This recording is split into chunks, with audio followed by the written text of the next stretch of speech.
McGlynn is in. I repeat, McGlynn is in. Let the fun begin. This is the Commissioner Evaluation Podcast with your host, John McGlynn. Was that Herms? He got them guests on the Rolodex, stopping by to talk about some Dynasty Superflex. Everybody, yo, commish is in. It's time to sit down to listen to John McGlynn. Yo, who we trading, who we fading, who we getting off the squad. Knowledge never overrated, playing for number one. And yo, McGlynn is in. It's time to let the fun begin. It's the Commissioner Evaluation Podcast with John McGlynn.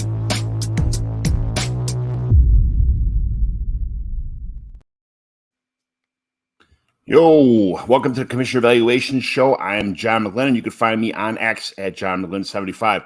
Only 3 more weeks of the fantasy football regular season left to play. I love Justin Fields just like I love Jameis Winston, but they both have some issues, so we'll get to that later. Let's breeze through some commissioner questions, Week 11 injuries, Week 12 waiver wire targets, team-by-team quick hits. We'll review some trades that went down in my Mighty McGlynn home leagues. We got some interesting ones this week. And then finally, we'll evaluate a team to see if it's a win now or a start selling off and start building to a future type team. It's my team this week. And the 312 Dynasty Gurus team in the Mighty McGlynn home league leagues. So we'll evaluate that. But I went hunting this week around Marion, Illinois, and the only thing I killed was in the field was some salami sandwiches and coffee. There wasn't. I saw a bunch of deer on Thursday when I went to clear off my spot and get ready, and then I didn't see any squirrels, which I was trying to get rid of them, eliminate the threat of keeping the deers away from all these squirrels. And then Friday when I went down there was nothing but 800 squirrels all around me it was like some kind of movie, the worst nightmare movie, what to expect when you go hunting. It was absolutely terrible. But I did, on the way down there, I did stop to see my guy JT, get some great food, take a tour of the Project 47 and JT Walker's breweries. JT, thanks for having us. How was how'd you like our little it was nice seeing you, man. It was nice. Yeah, it was great. It was great to having you guys come down. You and your son eating some lunch, hanging out. So yeah, it was good to see you. It's been a minute since I been able to get up to Chicago to hang out. So yeah, it was a good time. It was a good time, good food. I had the double smash burger with some pulled pork on there. I had the tater tots, which are my favorite. They like to call that the sloppy Jake. It's so good. Sloppy John was eating the sloppy Jake with some tater tots and pulled pork and cheese and shit all over them. Yeah, and I had a couple beers. That purple, that blueberry beer you gave me was absolutely phenomenal, man. What was that? What was that called? Yeah, it's called Holy Jeans. It's by one of my buddies. They own a brewery called Keg Grove in Bloomington, Illinois, about half an hour from us. In Champaign, but yeah, Holy Jeans. It's a blueberry blonde ale. It's pretty tasty. It was really good. I had some of the blue and orange, all your stuff, your brew stuff. I got to see how you make it, all that stuff. Let's see the kitchen. It was great. It was a great visit, man. It broke up. It was 2 hours to your place and then 2 hours down to Marion. So it was a perfect break up in the middle. If I stayed a little more, 2 more. I already had about five or six beers. If I stayed like 2 or more, I'm like, I'm not going. I would have just stayed overnight by your house, you know. You're like, I'm crashing. I'm staying the night. You're like, I'm not. I'll drive down tomorrow. I was like, it's fine. I got extra rooms. It's all good. I had my son with me, and he's 27, so it was he had driving duties from then on. But I could have grabbed another 12-pack for the next 2 hours. Dude, I went to the. It was funny. Did you share the wealth? I mean, I gave you a whole case of beer. I gave you orange and blue. I gave you some Chief. I gave you some hazy IPA. Did you let anybody else have some, or did you drink it all yourself? I brought it down and I told them all about your place, so on the way back, the people could stop there. But the people there was like 3 or 4 people in each car, and because of the fact they shot a deer on Saturday, they had to bring it to the processing plant. The processing plant wouldn't be done until Sunday afternoon, so they stayed for a little bit. But by the time they were to go out in the morning, try to shoot another deer again, that kind of stuff. By the time they got set and they had to go pick up their deer from the processing plant, they were already kind of itchy to get home. So I did share it. A lot of people loved the blueberry aftertaste stuff, man. That blue and orange is fantastic beer. I'm not an IPA guy, so I shared that with some of the IPA people guys, and they like that. But I can't do the. I bought a gallon of orange Jameson too, so we pass that around. That's my orange Jameson in water is fantastic drink. And that's it. We just went out to eat a bunch of places. I went to the Texas Roadhouse there, which is, Texas Roadhouse is pretty good food, as far as like in Marion, Illinois. I don't like to go to chain places that much, but it was a really expensive place we went to the first night. I'm like, Steve, we're just going to go to Texas Roadhouse. And their margaritas there are actually pretty good. They have a little kicker on the side. You get it for an extra $1 or so. You get an extra kicker of tequila. So I drank like a 40-ounce Blue Moon when I first got there on tap. I'm drinking that, and I saw people with margaritas. I didn't even know they even serve margaritas at Texas Roadhouse. So I got that. And my son doesn't really drink, but he got one with me. So I drank mine with two kickers now. And I'm like, I'll have the same thing again. I had that. Some old lady was drinking a margarita. That's the only reason I even saw it. So I ended up having 6 margaritas with double kickers in each one of them with a 40-ounce Blue Moon. And the lady's like, I've never seen somebody drink so much before. I'm like, I've been a lot on Twitter. That's amazing. Oh my God, that's amazing. I would have like so much heartburn if I drank that many margaritas. Like the sour mix in there would just be burning me up. Oh my gosh. Just strawberry margaritas, man. Nothing else in there but extra tequila and all of them, man. It was absolutely phenomenal. It was so good. But she had one when I got there. She got there before I even walked in the door. She wasn't even halfway done with hers, and I already had that, enough alcohol to kill a fucking small farm animal, But it was all good that's shit. Fantastic. I wish I would have saw that. It cracked me up. So what else new with you, man? Dude, Walker, my son's birthday last week. We won the flag football championship. We beat the team that hadn't lost in like 5 years. We upset them in the championship game 34-27 down to the wire. We ended up winning on his birthday last Wednesday. So that was pretty awesome. Pretty pumped about that. My kids played their asses off. Honestly, they played real hard. They grew a lot over the year. We were so much better at the end of the year. It was crazy. I had some stud kids on my team. Not gonna lie, a lot of good coaching. I mean, I was a good coach, good offensive coordinator. I can say I'm a better offensive coordinator than Matt Canada. We'll get into that later. But I called the deep routes, called the bombs, but I mixed it up and we got it done. It was a close game throughout, but I was pretty pumped about that. As my team last year, we eked along and we got one upset in the playoffs, but this year we were a powerhouse. We smoked a lot of teams and won 34-27. Like I said, absolute battle throughout. So I was pretty proud of the kids for that. Congratulations, man. Good job. It's always heartfelt. We won a championship on a play called Seeloff to the house. It was tight end Andy Seeloff. It went out. It was an out and up he played tight end, but he was a really wide receiver.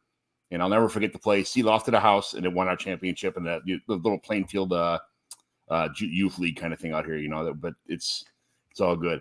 But enough about us. I was gonna say we had a monster play. I got to give Walker credit. My son caught a pass. It was like 4th down and 12, and we went for it. It was tie game. I went for it. I pulled it out, and he caught a huge pass across the middle and got laid out by a kid, but held on, caught the ball, got us a first down, and set us up for the touchdown. So it was pretty huge. So, and then, like I said, my kids, they drove all the way down the field last second, and we stopped them on the goal line. So I was pretty pumped.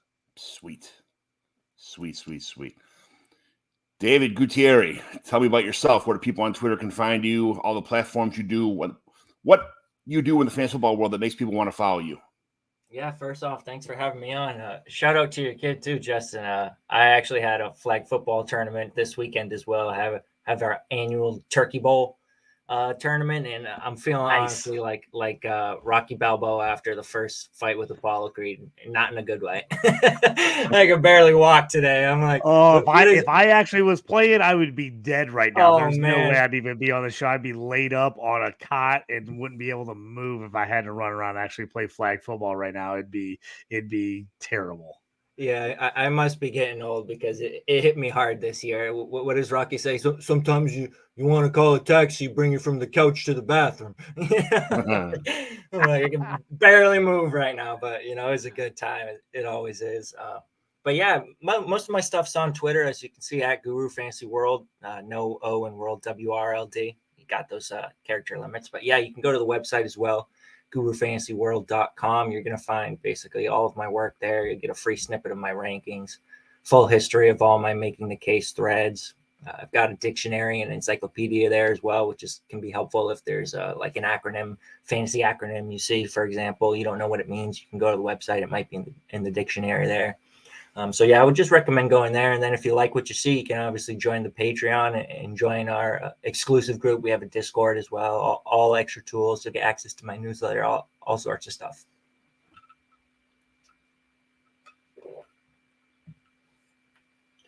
Yeah, those Discords are always cool. Me and John were talking about a little bit. I'm in a bunch of them, but I feel like I've gotten a lot of extra knowledge from being on a couple of fantasy football Discords this last year, like kind of chatting up with people, bouncing trades off them, ideas of like how to rebuild teams. So I always suggest people that haven't jumped in Discords, obviously check out David's Discord, but get in on those. They're great tools to kind of build your fantasy knowledge. Very good. Dave, what's your favorite thing to do now in fantasy football? Like rankings, podcasting, social media stuff, like showing off your trades on Twitter, kind of, stuff like that. What do you like? What's your favorite thing to do on in the fantasy football community? It's not rankings. The rankings becomes a little bit of work in season, because I'm re-ranking. I have a top 250 ranking sheet that's part of my Patreon package. So I'm re-ranking 250 players every week. And it can get to be a lot towards the end of the season. You're like, all right, I'm ready for a bye week. But it's the same thing it's always been for me. It's trading. I'm a trade addict. I love to trade. I love the creativity of it, the problem solving aspect of it. It's just something that, especially when you have, you see the rewards to trades you've made, to, ideas that you've thought of, crafted, gone out and sought out, made happen, and then you get the results in the end. So I think that's the funnest part, especially the negotiation process. I just love the back and forth, especially if you have those. I'm in a lot of leagues. I'm in 36 dynasty leagues, so I have plenty of willing trade partners out there. Not all of them, obviously, but there are plenty of people who will go back and forth, and I just love doing that. So that's always going to be my favorite thing is dynasty trading. Yeah, I love trading. Trading is like that's one of the best parts of Dynasty, because I tell people all the time, man, I'm in some redraft leagues. I haven't seen a trade in a decade in some of these redraft leagues. Like nobody wants to help anybody else out in a redraft league, but you can get in a Dynasty league, so much more, room to grow, trade. And there's just something about that feeling you get when you get a really nice, good trade. Or you trade something like a season early and you hit on a guy the next year and you're like, bam, look at this trade I made last year for this guy. And you get to like kind of talk it up. Oh, it's just such a good feeling. Yeah, I'm the trade guy. I mean, during all my league, I spam the entire league. Whenever I want to trade somebody, I put he's the same not thing lying. out for He everybody. spams the entire league. I probably send out about 70 trades a week, and that's on a slow week. I got a lot of time on my hands. I like to improve my leagues all the time. Sometimes I bury myself making bad trades. Sometimes I help out in the long run. In a year from now, I realize this is a great trade, but you're never going to know unless you trade. I don't think you can really make your team better or get to a better place in leagues without trading all the time. These people who just sit and I'm going to win through the draft. I'm going to win through the draft. That happens for one team, maybe every 3 or 4 leagues, that somebody just gets lucky and drafts well and holds on to their whole team, never picks. There's a couple guys I know that are like that. They have luck, but I honestly believe unless you're not trading and hitting the waiver wire on a regular basis, you're never going to make it to the ship. Excuse me. So I like to see your trades, Dave. I like when they came across my timeline. There's some ones on there. There's some head scratchers like everybody does, but it's your team.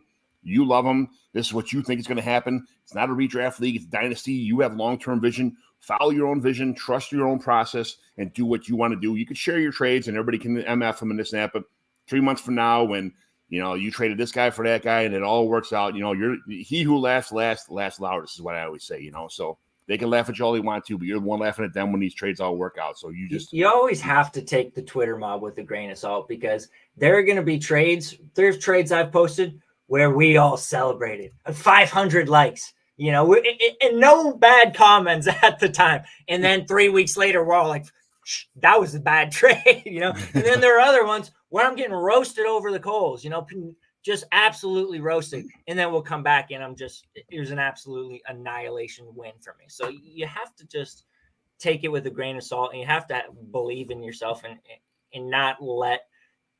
It's that saying, don't take criticism from people you wouldn't take advice from. And there's a lot of people on Twitter just throwing criticism around left and right because it makes them feel good about themselves. Yeah, and it really is not always based. It's not always based in reality. I love that. Don't take criticism from people you wouldn't take advice from. That was that hit hard. Good word. That's I got to write that down in my book of like awesome sayings that I got to throw around to people that I don't give a shit about from now on. Good. So tell me about a day away from the desk and content creation from you, family, pets, hobbies, where you live at, all that kind of stuff. You know, people want to know about you behind the scenes. I'm a pretty busy guy. So when I'm not doing fantasy football stuff, I'm a chef. So I'm in the kitchen working. And then when I'm not working, I'm pretty active. So I'm usually going on a bike ride every day. I would say probably 5 out of 7 days a week. I'm going on at least like a half hour to an hour bike ride outside. I like to be outside. In summertime, that means gardening. So I like to grow my own vegetables, which kind of goes back in hand into the kitchen. I like to cook. I like to cook all the fresh stuff I've grown. It's kind of like the, dynasty trading, I like to put in the work and then I like to reap the rewards of it. And yeah, I'm just a football junkie, man. I'm just always doing football stuff.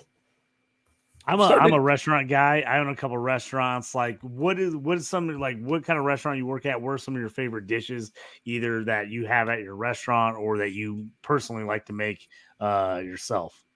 Man, I'm not picky. I like everything.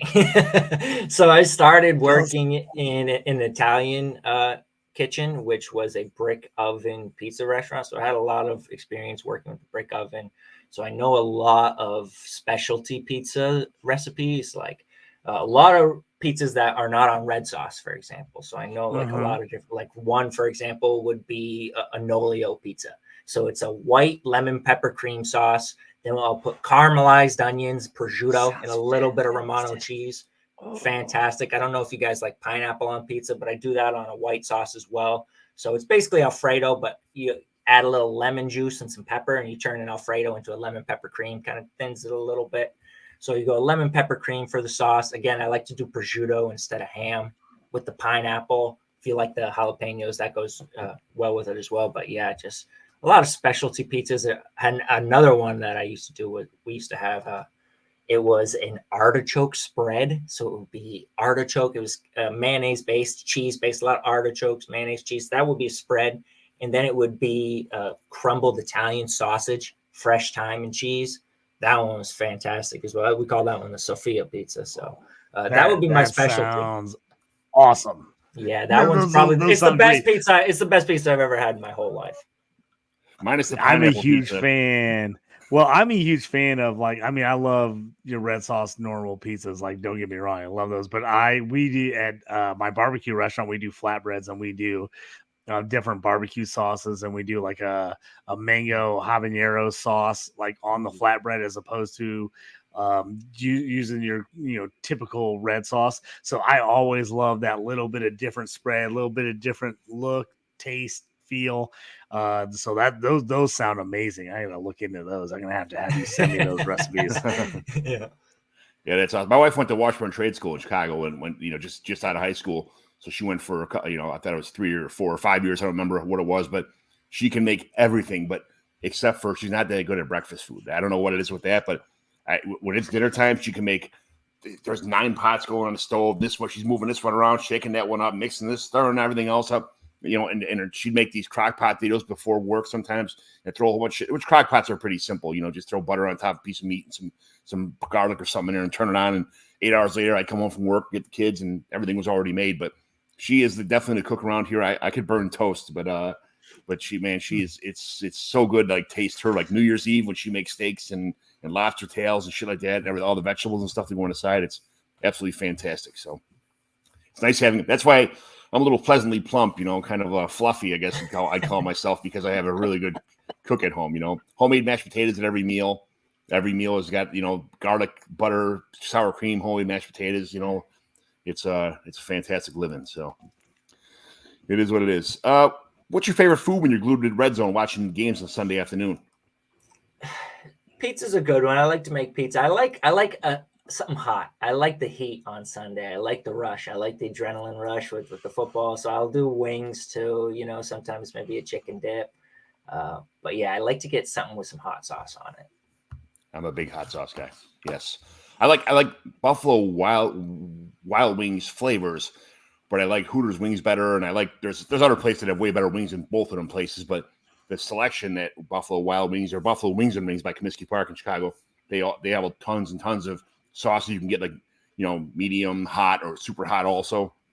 And you know, when I bring my family down there, we get 15 different sets of wings. But the sauce is when you said mango habanero, that's probably my go-to, JT. I love mango habanero sauce. It's absolutely phenomenal. Yeah, we make ours in house. It's pretty tasty. I love a good like spicy buffalo chicken dip. Like he's saying, oh, that's like, man, just get me some chips and dip. I love some chips and dip. That's the best. Very good, very good. All right, so I got a commissioner question, real fast one here. Before we get to the injuries and waiver wire and all the other stuff. But if you're in a league, if one of the players in your league loses a game because the app generated the wrong stats or outcome, do you manually change it to correct the problem, or just let the owner take the L because of the app's math? We had a situation last week where I'm not going to mention the app, but some apps, some sites are better than other ones. But there was a scoring that showed it's this many points for a touchdown, this many points for this far of a run, that far of a run. It was a super close game, like decimal points away from winning. But those decimal points would have won the game for somebody. The app did not tally them. And he has proof for showing, like, this is what it is, this is what it is. So I put in a trouble ticket to try and correct the problem, but it's been unresolved. This has been 2 weeks now since the situation happened. I believe it was 2 weeks.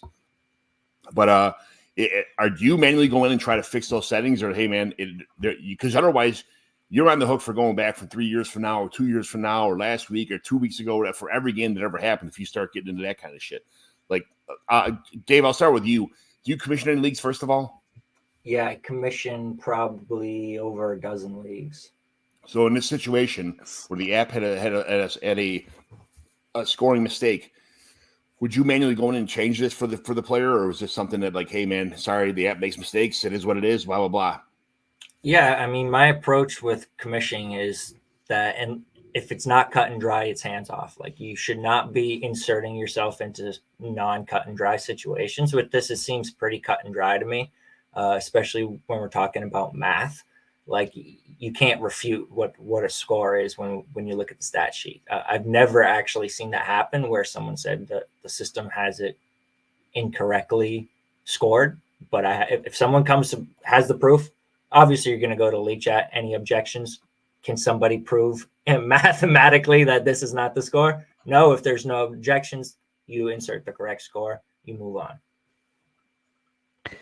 Yeah, I'll jump in. I actually had this happen in a league maybe 2 years ago where a team lost by decimal points. And he was like, hey, man, like, I don't think that scoring's right. Did you look at that? And it's an IDP league, which John, I know hates IDP leagues. But IDP leagues are some of the hardest scoring where stuff will get switched up. And I went in and I manually looked at it and I checked it and I was like, you're right. Like, that's the wrong score. Like, I looked at other sites. I looked at the tackles. I actually manually typed up like what the score should have been based on our league rules and realized the player scored less than what he should have scored. So if I have a game that's that close and someone actually brings it up and says, hey, I think this might possibly be wrong, I will then make a change. Now, would I do that in a game where someone lost by 60 and someone's like, hey, I think I should have got like 0.5 more points? Probably not, just because I'm not going to mess with it. But in a game that matters, is that close, I think just for the league's sake, you want everything to be above board. And so my thing was like, hey, I'll check it and we'll see what's going on. And then for me also, I think the key is you got to let the whole league know. You know, you got to put it on the league chat like, hey, this is what happened. I went back, checked this. Scoring was off based on like what our actual league scoring says.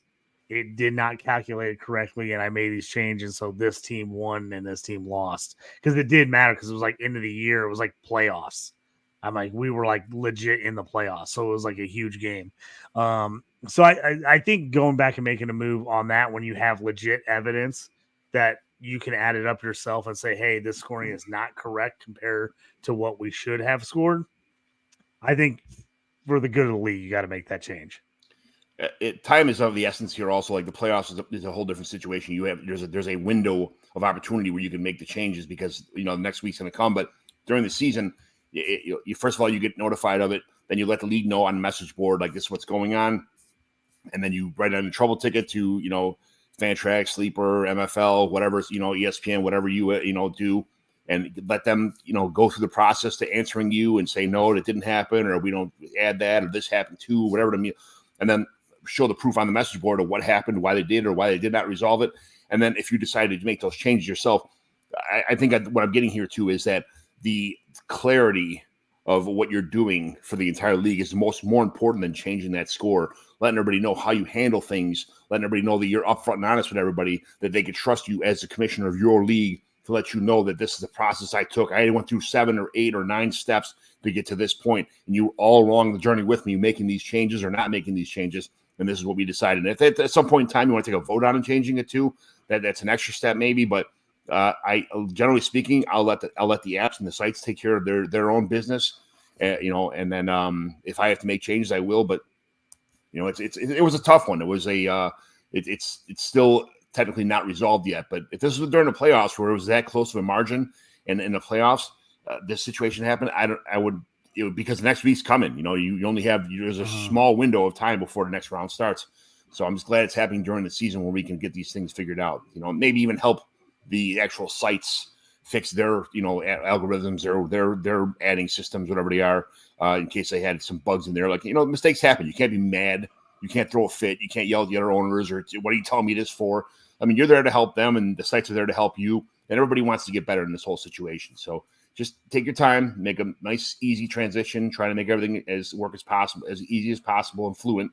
And, that's all you really can do. So, yeah, John, I think like what you said, like just making sure everything's above board, let everybody know what's going on, tell the whole league, then it's out in the open. It's not like, oh, I'm doing stuff behind the scenes. I always think, as far as when I commission leagues, that's what I want to do. I want to tell everybody what's going on. If there's any changes, I want to let them know this is the whole league. This is what I'm doing, so that they know if something comes up with them, I'm going to do the same thing.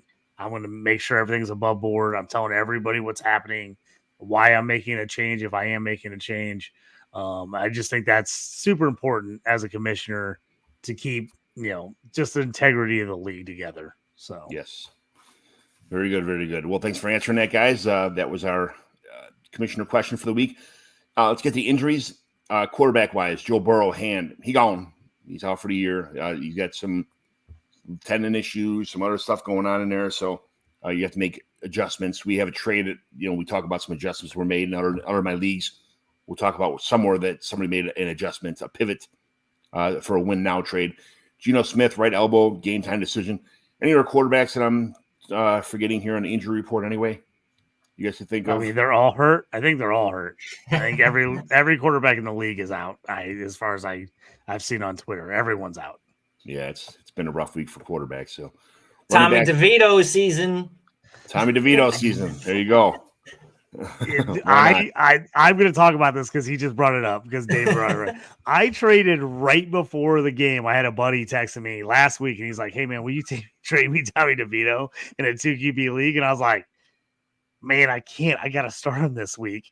I started him. I ended up losing to that guy who started David Mills as a second QB in a 2QB league. I lose by like 13 points. Ridiculous. So I turn around, I get my quarterbacks off bye. I trade Tommy DeVito for a third rounder this week, and he outscores every one of my starting quarterbacks I actually played.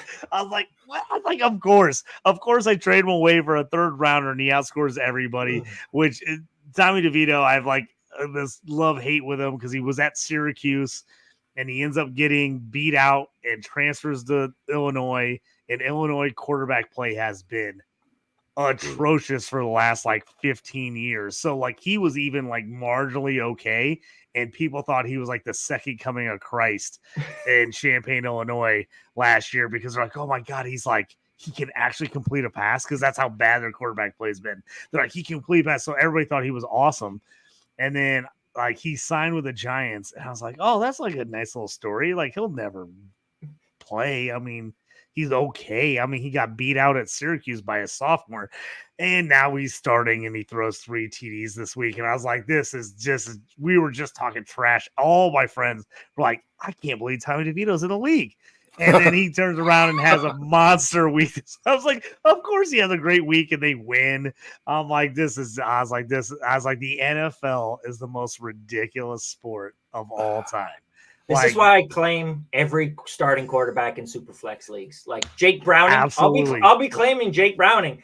I have 30% Josh Dobbs, and I got them almost exclusively from $0 waiver bids early in the season, because people just think they know. They think they know. Tommy DeVito will never matter. He's garbage. Well, all of a sudden, people can barely fill their flexes, never mind their super flex. And Tommy DeVito, now it's like, all right, now I need him. Now I want him. Like, and hello, I just picked him up for $0 2 weeks ago. So yeah, I got him for a buck and trade him for a third rounder in it's IDP still a free league. Third rounder. He's probably gonna have zero value long term. So I mean, well, that's what I'm saying. I love that. I mean, I got a third rounder out of it. I was like, oh, what'd you spend? A couple waiver bucks? $1. I think I spent $1 on waivers to get him like 2 weeks before that. And Jake Browning, I got Jake Browning in like 10 leagues. I like picked him up like 2 weeks ago or 3 weeks ago before everything happened. So I was like, can't have enough QBs.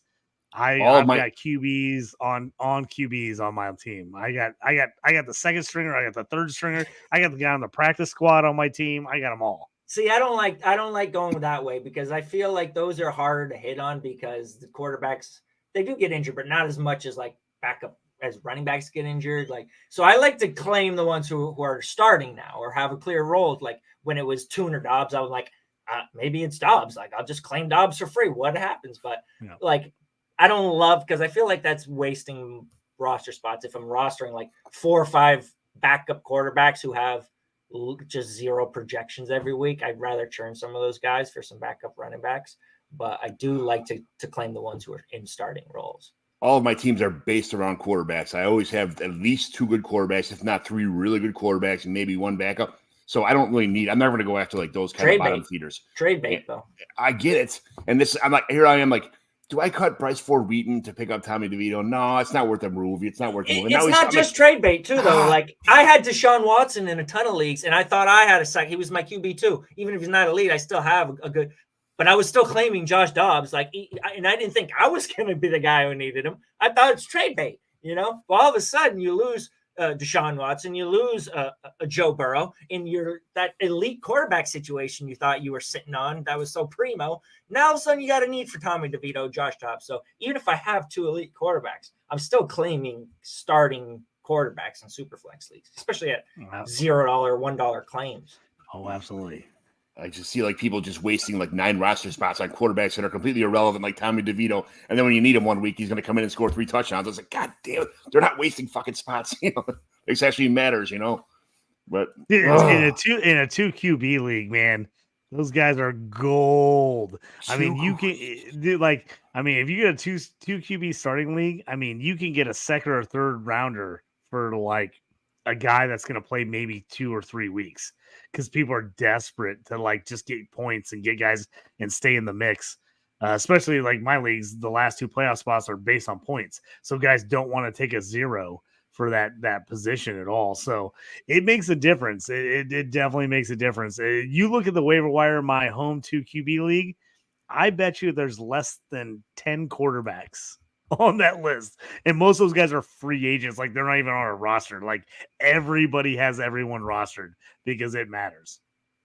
I get the Jameis Winstons and the Sam Darnolds and the guys like that who might come in and make a difference. But at some point in time, that list has like just like the Niagara Falls of like I've had Mason Rudolph on my team for 5 years. So that if that tells you anything, I drafted Mason Rudolph and I've had him the entire time. You crossed the line. You crossed the line. We were cool. I have no we were reason. doing so good. We were best friends. and you just lost it all. He's like, you're terrible. I said, I was hoping he gets traded or at some point or gets, something happens. I at this point, I spent a 3rd round pick on him. I'm just gonna hold him to the end of time. All right, running backs. Aaron Jones, knee. He might be out a few weeks. It's an A.J. Dillon pickup kind of thing. Devon A-Chain, A-Chan, but I see it's just spelled A-Chain, so I can't not do that. But knee re-injury. It's a kind of a tolerance thing is what it sounds like. He tried to get back in, but they wouldn't let him. It's being safety precaution. Deonta Foreman, ankle. Roshan Johnson, season. Hopefully, finally. We'll see what happens, but that's usually not my luck to draft these guys and they produce, so it's probably not going to happen. Any running backs you guys think of that would be on the waiver wire list this week? I mean, the injury report. Man, I'm not good at tracking those things early. I can't think of anybody else that was a major injury one way or the other. I mean, I've been rolling Foreman big time, so yeah, that him getting nicked up was not helping me at all because I've been rolling him out in a ton of leagues. Another guy that I laughed at when they're like, yeah, Deonta Foreman, okay, great. And Kenneth Walker, right? Should we talk about Kenneth Walker? Yes, he is banged up, and they're not 100% sure what's going on there. There was no report whether he's in or out. They just said it's like they're monitoring it, so it could be one of those things where he doesn't miss any time, or he's out like 2 to 3 weeks. So we'll have to keep an eye on that one. It's funny. I did the waiver wire. And these things mirror the injury report, and I don't know why I didn't put 2 and 2 together to put Kenneth Walker on there. But yeah, good call, guys. Thank you. Wide receiver Tyreek Hill, hand. He wanted to come back, and he came back in the game, so he's good. Cooper Kupp, ankle. Sometimes you can hurt your ankle real bad, go in the game, come back in there and play, and then it blows up like a balloon after. So you never know with these kind of things. Chris Godwin, ankle. I didn't even see that he had an ankle issue. I saw him playing and come back in, but again, these are all icing it up and monitor it kind of things. So any other wide receivers that you guys can think of that besides those 3 kind of big names that I missed? Those I are think the T. Higgins is, but that's obviously main guy. Yeah, Higgins who's out. Yep, he's been out and he's going to be out for a little while. But yeah, those are the main ones I remember from this weekend. Yeah, main ones. And then tight end, obviously Mark Andrews. There went my fishbowl team. Along with everything else. My most rostered dynasty tight end. Yeah. That was rough. That one's rough. I think if you have Mark Andrews, either you drafted him or you traded like a lot to get Mark Andrews. And when he goes down, it's a humongous blow to the nards on your team because you can't replace guys like Mark Andrews and Travis Kelce. It's almost impossible. So that was one of my big redraft leagues. I took a lot of Lamar Jackson with Andrew stack in the 2nd round. And I've got some teams I'm like, I don't like that were awesome. Like I was in first place and now I'm like, I don't know if I'm going to make it after that. Cause that stack was huge for me in a bunch of leagues especially a bunch of leagues that were like low scoring leagues where I needed that combo touchdown to get points. It's not looking good now. Terrible. But I think that's all the tight ends that really were injured anyway. So waiver wire, quarterback Jordan Love, roster stash for a good matchup. Rest of season kind of stash when he's got a good playing the Chargers was actually a dream matchup for him. So we kind of knew he's going to have a good game or should have had a good game. He did okay. Jameis Winston Saints, Derek Carr blows. So I mean, I just can't wait for Jameis Winston to finally get his chance or maintain his position as a starting quarterback. That'll be a dream forever. Gardner Minshew, Colts because JT said so. So that's they're not going to move on from him or nothing like that. Other than the New England game, the Colts have been scoring points, and he's actually, if you take away the turnovers, I mean, obviously the turnovers would have killed him and the Colts this year, but outside of the turnovers, he's actually been and with all the injuries, man, he's a top half of the league QB at this point, which I hate to even say that, but he kind of is. I mean, he's in the mix because they've been scoring points, and it's not pretty, but he's definitely playable in a lot of leagues. Any suggestions for quarterbacks you guys would like to pick up this week? It's pretty tough at this time of the year. If anybody good was out there, they've already been snatched up. You really don't have much of a choice. It's like you said, if a starter gets injured and a guy like Jameis Winston, you can maybe get a spot start out of him. Other than that, beggars can't be choosers. Yeah. Or Yeah, the only guy I would say to maybe jump on is Carson Wentz if he hasn't been picked up yet in your league, and if you have Stafford, you got to back him up with Wentz. And I mean, he's one of those guys. He's a turnover machine, but he actually has put up solid points when he's played. So he's a guy with injuries and the things have happened. He's a guy I'm grabbing in leagues, especially if I'm like thinking I might be hurting at QB. Yeah, I could recommend maybe cutting Bryce Ford Wheaton and picking up Tommy DeVito. That would be probably a good move that somebody should do. But, that's stupid moves I'd never make. But, for you out there in fantasy world, that's probably a good move. Bryce Ford Wheaton is going to hit. I know he is. 3 years. In 3 years, he's going to hit. He's going to hit the waiver wire in less than 3 years. That's exactly right. Shut up. All right, anyway. Running back, Zach Charbonnet. Charbo, I think the all-around best running back on the Seahawks. Now he's going to have probably an opportunity to show it off again, how good he is. Then Ty Chandler for the Vikings. Ty Chandler was, he's floated around, I think, all of my fantasy football leagues, all my dynasty leagues. He got cut, he got picked up. He got cut, he got picked up. He got cut, he picked up everywhere else. And he's on, it's like hot potato with him, but he's on a couple of my teams now, so he's a nice fill-in. It's more of like a maybe wait a week or two, have a little better game than he's having, and then trade him away kind of thing. Trade him away for a third round pick or whatever you can get for him. Even an early fourth would be great, I think. But wide receivers, Khalil Shakir, Bill, still no Knox going in and playing tight end, which I think the offense just works better with the no second tight end in the field, just having a slot receiver like Shakir to open the field up. I don't know why they don't just keep this offense, even if Knox does come back. Jade Reed, Packers, feels like the Chiefs' offense.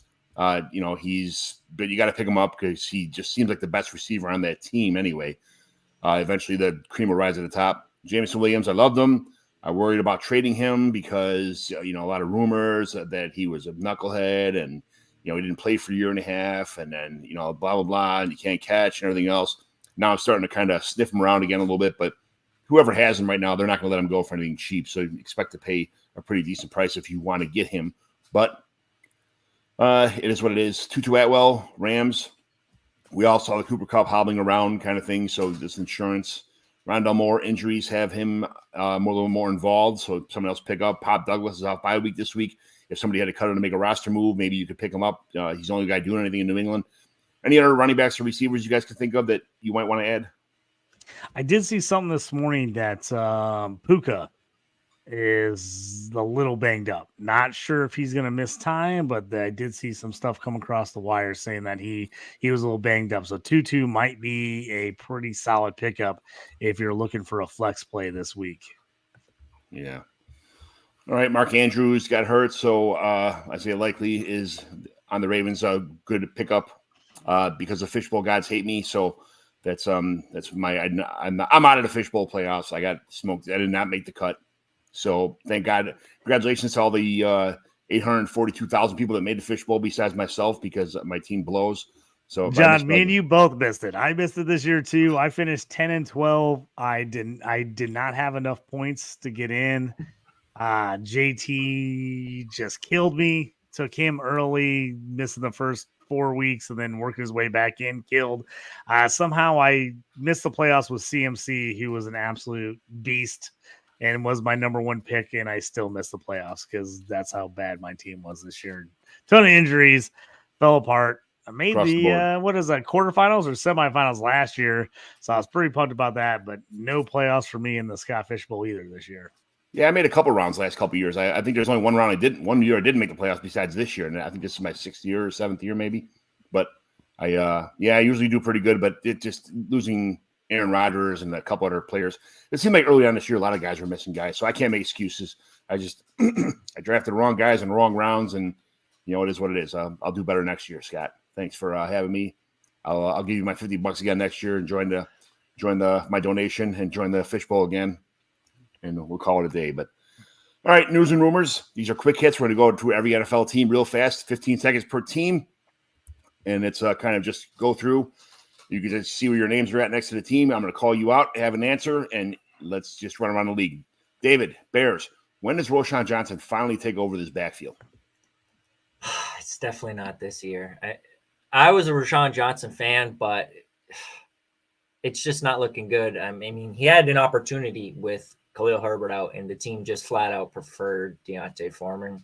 And Roshan's probably their best third down running back. Like he's the guy there. But Khalil Herbert's been an extremely efficient rusher throughout his career, like one of the top players in yards after contact per attempt. Deontay Foreman has been a leader in that category as well. So it doesn't look like it's going to happen anytime soon from the rushing perspective. I do think he's got the third down gig locked down, though, for sure. Yeah, the goal line back size, the passing block side, the pass blocking skills, the pass receiving skills, all that stuff. Yeah, he's going to get a chance at some point in time. I wish it would come sooner than later, but it is what it is. Justin, Bengals, is Joe Burrow considered injury prone now? I don't think he's injury prone. To me, this felt like a snake bitten season from the beginning. It just seemed like this was going to be a bad year for the Bengals. He was going to be banged up, rough. He's just out. To me, he's not injury prone. This felt like a bad year all around for them. They've had a lot of good luck the last couple seasons, and they were due for some bad luck. And I think this was just the year that everything was going to fall apart. Yeah. David, Bills, is Khalil Shakir an every week flex player or just the best ball guy? Not yet. He's not not yet. There's too much inconsistency outside of Stephon Diggs and Dalton Kincaid in that offense now. I mean, and James Cook, you could probably include as well, as much as I'm a James Cook hater, but really the rest of the guys are hit or miss. You can't depend on them yet. Yeah. Justin, Broncos, what did Javonte Williams do to get buried in the depth chart this week? I tell you what, man, sometimes week to week, I don't know what NFL coaches are doing. I don't know if they're outsmarting themselves or like, oh, we gave it to him 30 times last week. He looks really good. Now they expect us to give it to him 30 times. We'll give it to him 6 times and totally throw the other team off. I don't understand it. I don't know what they're doing. It doesn't make any sense to me.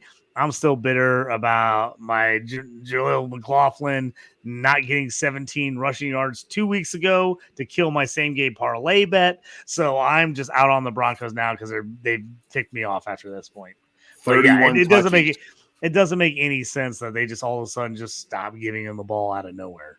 31 touches 2 weeks ago. Now you got 10 or 11 yesterday or something like that. It's just I wanted to jump in the screen and just choke people. It's like they just forget. They're like, forget that guy this week, I guess. I don't know. I don't understand it at all. It drives me crazy. David, Browns, was Dorian Thompson-Robinson crying because how bad he played or because the defense bailed him out to get his first win? Both. Oh, good. Perfect. Pretty much. I was crying. I was absolutely crying for a lot of different reasons. Man, that was an ugly game. I cannot believe the Steelers blew that thing. Oh, my God. At least one good thing came out of it, though. JT, Buccaneers, has anyone seen Chris Godwin? I don't understand. Like, he seems like the guy if you're Baker, you'd just be dumping it to him all the time. Like, he's your safety valve. Like, oh, Chris Godwin, bam, bam, bam. Nothing. It's like he's running routes and it's like, is he even out here? Like, what's he doing? It's crazy to me. I can't believe they haven't got him involved at all. Mike Evans, surprisingly, was the guy I thought would take more of a hit, and he's actually been really good this year, and he's got him the ball, but Godwin's missing in action at this point. Yes, and it's hurting all of my teams because I own them everywhere, and it's pretty bad, so I get it. David, Cardinals, is it a good thing that tight ends are getting 36% of the targets? McBride 7, Swain 2, Higgins 2. Is it a good thing that the tight ends are getting all of these targets? Or, I mean, what's the story here? It's a great thing because I roster a good amount of Trey McBride. So it's a fantastic thing. I'm all in on Trey McBride. I think we have all the evidence in the world that he's a really good player. We talked about the college profile. This guy was a round 2 pick, 4.54 pro day 40. He had a 46% college dominator rate. He's the only active tight end in the NFL to have a 40+% dominator rating in college and get drafted in the first 2 rounds. Yep. So this guy was like one of a kind in terms of production and draft capital. He's got the athleticism. People didn't love the rookie season, obviously. He was buried behind Ertz. And then when he did get to play, it was McCoy, McSorley, and David Blau at quarterback. So he didn't look great in any of the grading metrics. He had a bad PFF receiving grade, below 1 yard per route run as a rookie. And I feel like some people are still kind of holding that against him. Some people are still kind of holding maybe what happens when Ertz returns. You look at the grading right now, PFF receiving grade. Trey McBride is a top 5 tight end in PFF grading. He is number 2 behind only Travis Kelce in yards per route run. He's over 2 yards per route run. So we talk about that collegiate profile, that legit year 2 NFL breakout. He's grading well. He's getting the targets. He's got a 24% plus target share in 4 consecutive games. He posted the highest target share of any tight end this season in week 8. So he is putting up some elite numbers. I'm very excited for the future of Trey McBride. John, quick commiss question. Can we reverse that trade between me and you from a couple weeks ago? Trade McBride for Alec Pierce. Can we just go back and act like that didn't happen? Can we act like that didn't happen? Let's retroactively, let's just go back and let's cancel that thing. That one hurts. Hurts. Let's put it to a vote right now. Bad. It hurts real bad. We've all got them. We've all got those trades. David, should I reverse that trade and give JT Trey McBride back? You can't open that can of worms. Sorry, JT. Oh, sorry, no. I was going to do it if he agreed, but sorry, I can't do it. That one hurts. That one hurts. What did you see in Alec Pierce? I mean, he was getting outproduced. I'll tell you what it is. He wears a white helmet with a blue horseshoe on it. You know, that's what it is. I'm a big Colts Homer fan, bias. And it was Alec Pierce in a second for McBride in a third. And I was at least he got the 2-3 swap. Yeah, I was convinced that Alec Pierce was gonna be the deep ball guy for AR. Well, what week was this trade? When did you make this trade? We did this like what, John? Week 1, 2 something. Yeah. 2. At least it was early in the season. McBride was still a backup. It was early in the season, and I had a lot of tight ends on my team, but I was a little wide receiver weak. And I thought I have AR on my team as well. So that was the thing. I was like, he's going to be the deep guy. He's going to get like 2-3 catches a game, but they're all going to be like 30, 40-yard bombs and get a touchdown. And I still think he has that capability with AR, but just not with Minshew. Minshew just doesn't have the gun he has. So I would say that's more props to John for making that move, because at the time when McBride was coming off a rookie season that really, didn't have a lot of stuff to point to, to like. And there was probably a debate about whether McBride was even worth a second alone. And so for him to send a second and Alec Pierce, who I didn't like, but had a little bit of, hype coming into this year 2 player. So I say props to John for sending that and believing in McBride to send the 2. Oh, it was the week of October 4th, because the same week I tried to get McBride everywhere. In another league, I got him for Donald Parham in a 4th-round pick so I was like, yes. No, I'm glad I didn't give up that. I'd be feeling even worse about myself. And this guy had him. I've been trying to trade from this other league for like a year and a half now. I love Trey McBride, but this guy's like, no. And then finally, he wasn't working out when Ertz wasn't even off the field. And I'm like, he's getting he's on the field. That's all it takes.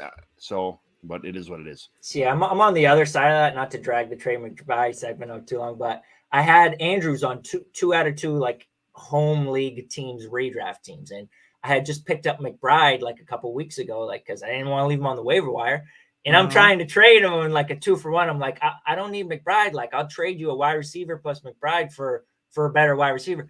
Nobody wanted him. I'm trying to upsell him in the group chat. I'm like, this guy's a round 2 pick. I'm saying all the stuff I'm saying here. He had a 46, but they're like, what the hell is Dominator rating? All my friends they're like, what does that mean? My friend's like, what are you, McBride's agent? I'm posting memes from show me the money.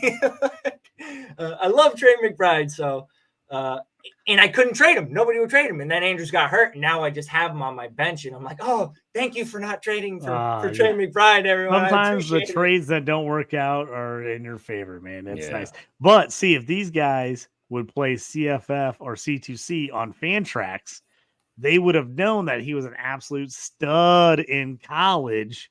And that always helps you when you draft. And that's why I got McBride everywhere. I traded him to John. I'm mad at myself. I have him in a million other leagues, but yeah, you play those guys in college, you start paying attention to them, and Fantrax is a spot for that. If you don't play CFF or C2C, get in next year. It will make your rookie drafts and dynasty that much better once you've seen and paid attention to a lot of these college guys, for sure. I'm telling you. And our fantasy hockey league's on Fantrax, and you got guys who are racing on Fantrax and everything else also. So if you're not you're not a Fantrax, give it a try. I get, yeah, that's absolutely JT. Thanks for plugging them.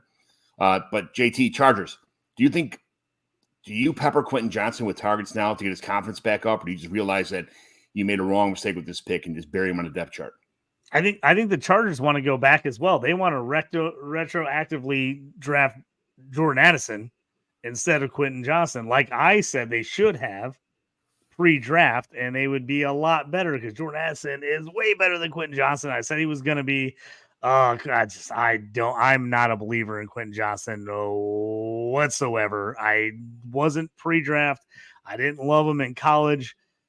I didn't draft him anywhere. I think me and John had him on one team, and we did everything we could to try to trade him before the season started. We had him on our C2C team, and we're like, he went from our college team to our pro team, and I was like, we got to trade that guy immediately. I am not a Quentin Johnson believer, man. I just am not, and I usually am a fan of like give guys a chance to like grow and learn. I'm out on that with him. I just don't think he's got it. I really don't. Yeah, his reception perception, the in-season report that Matt Harmon released, he charted 12 rookie wide receivers. Quentin Johnson was dead last versus all three types of coverages versus man, versus zone, versus – he had a 38.9% success rate versus man. Not even winning 40% of those. 50, dude, 50. his whole chart was red. Everything except his the screen. whole chart was red. Yeah, the screen is pass green. Was the only thing that wasn't. He's winning 100% of his screens. That was hilarious. When I saw that, I'm like, how are you bad all over the field as a wide receiver? How are you bad everywhere?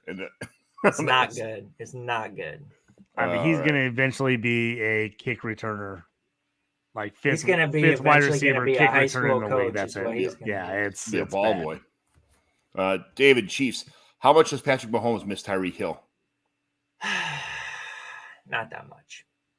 It's Patrick Mahomes. I think if Travis Kelce gets injured, Patrick Mahomes is still going to find a way to put up 4,500 passing yards, 30 plus touchdowns. Like, yeah, there are going to be times where defenses are going to make things difficult for Patrick Mahomes if he doesn't have weapons. But I don't think Patrick Mahomes is up at night losing sleep because he doesn't have Tyreek Hill. I think they're still going to be a favorite to win the Super Bowl every single year, just because you could put up 6 FedEx employees as the wide receivers on the Kansas City depth chart. I mean, practice squad guys.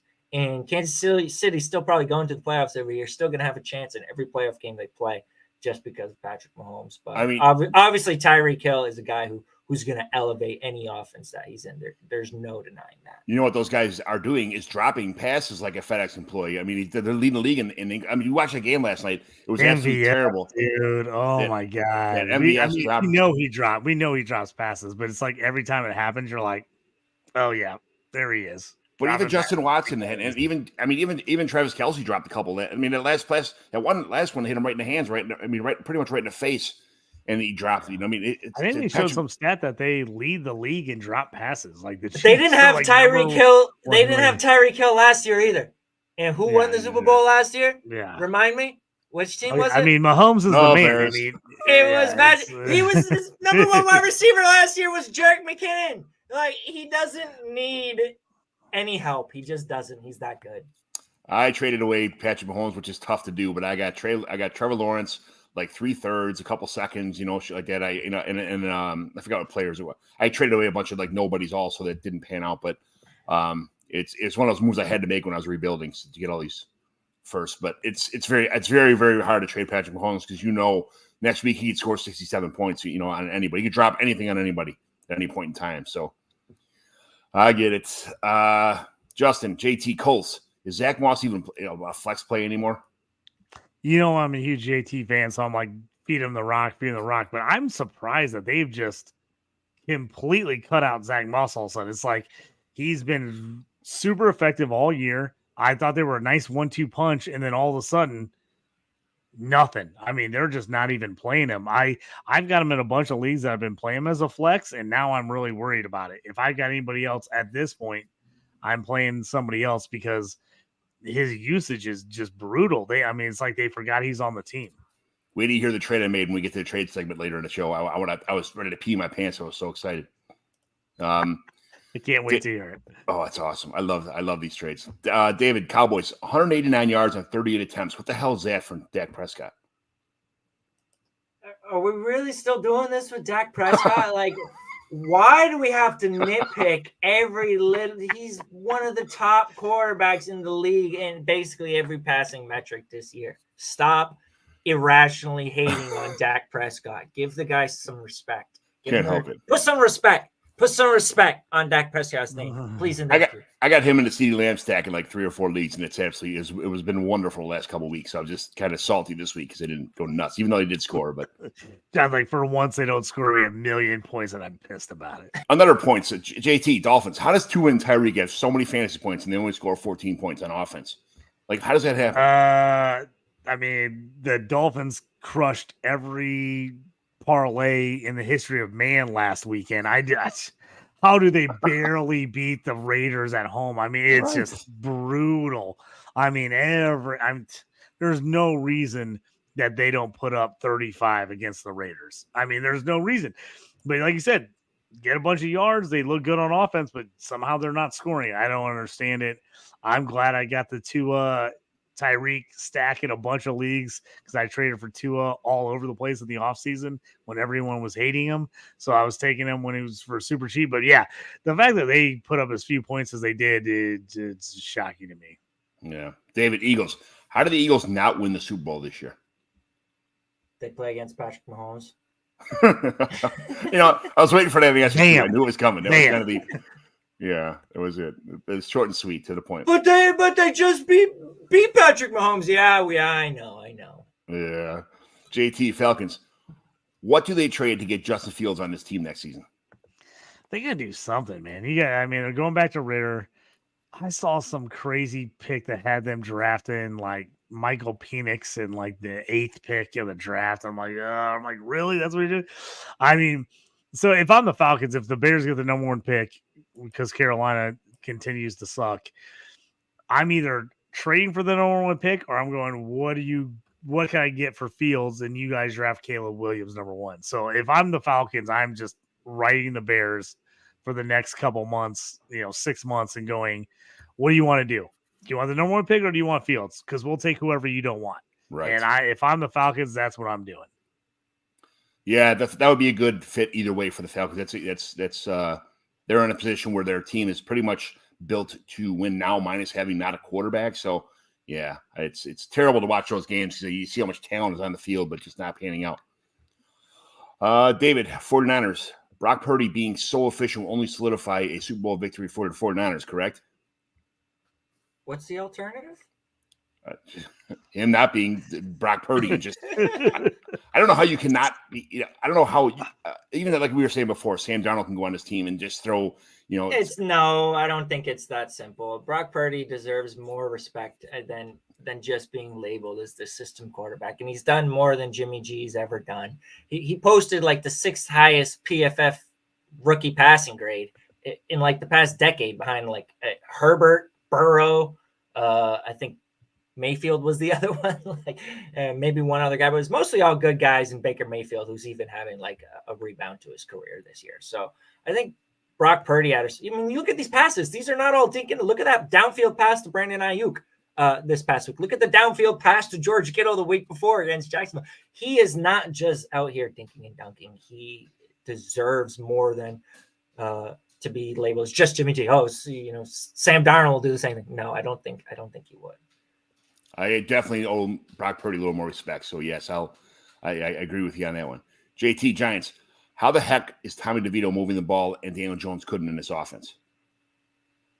All I did was look at the stats, and I'm like, has Kenny Pickett done anything Tommy DeVito has done this year in 2 starts? I'm like, this is killing me. I'm like, somehow the QB play is terrible, but Tommy DeVito, even though they got smoked by the Cowboys, they turn around, he actually put up decent stats, and then they win against the Commanders, and he plays pretty well. It just blows my mind how bad some of these offenses have been, and somehow he comes in, and nothing against Tommy. I think he's a good dude.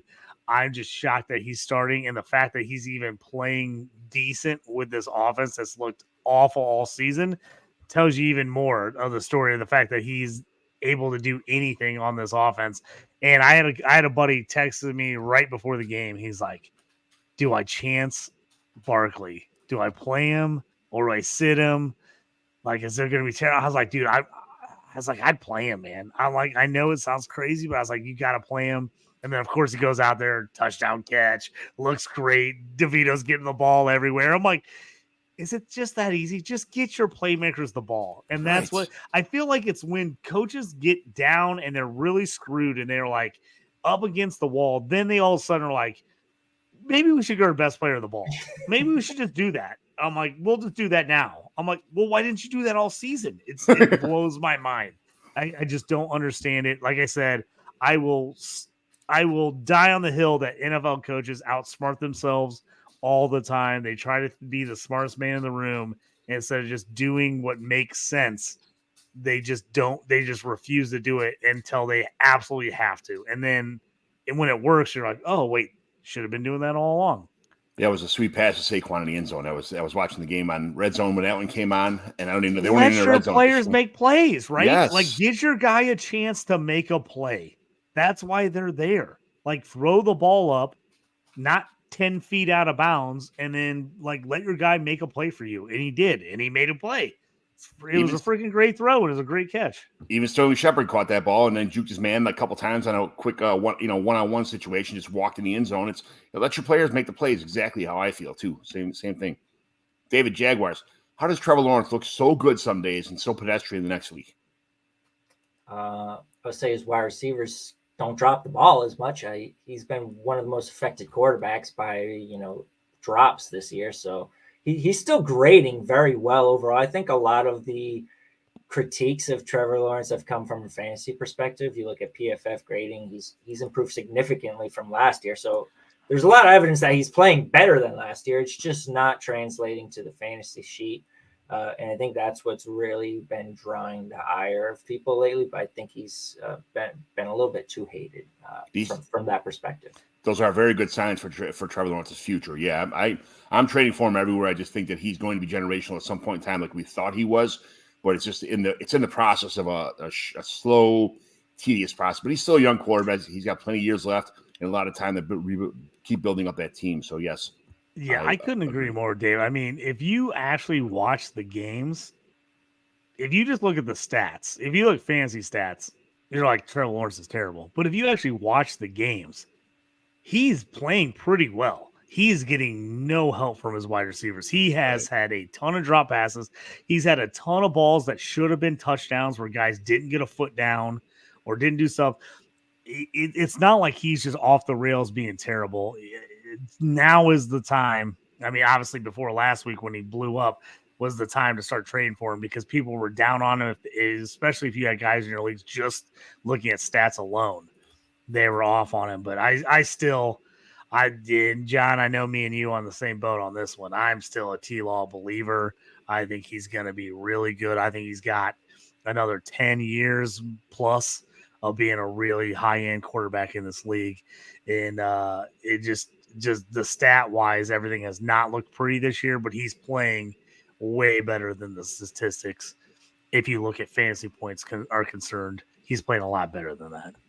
And he plays smart too. He gets out of bounds. He slides. He doesn't really take on a lot of hits too. So as far as that goes, I think he's all around. A good smart quarterback.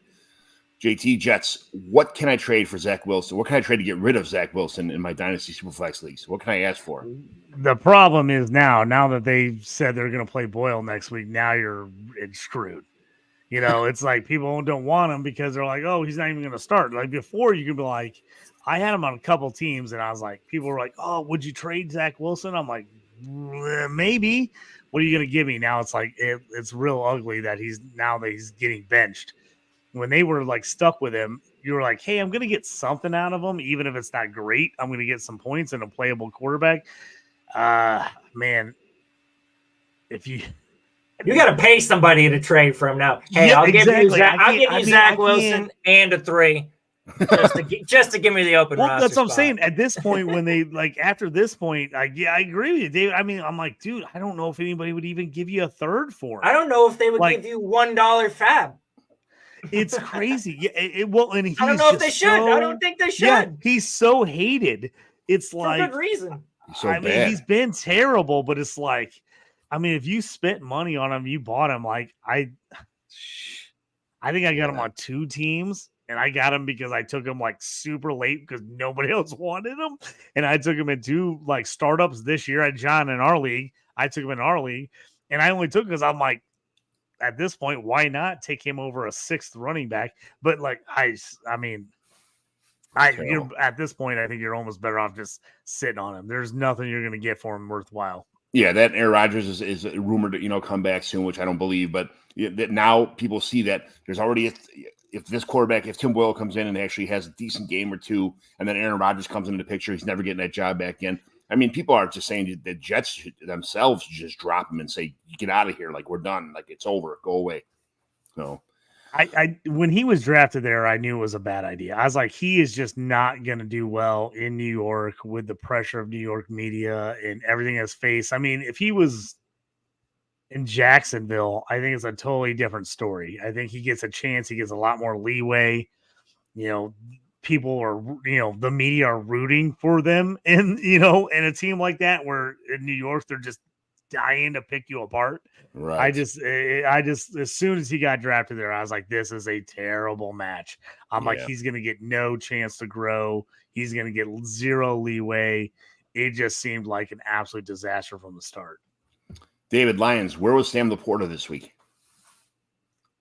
It's just, he was doing his job. I mean, there's been a dip in production since David Montgomery has come back, and there's no doubt about it. The Lions want to funnel the ball to their 2 running backs. So I think you're going to see some splits from Sam Laporta, with and without David Montgomery. You're going to, probably see a little bit less production, but he's still pacing for 85 receptions, which would be the NFL rookie record for a tight end, over 800 yards. Like, he's only 22 years old. We talk about the profile. This guy had it all. He had the athleticism, 4.59 40. He led Iowa in 3 consecutive seasons in receptions. He had 25% dominator rating.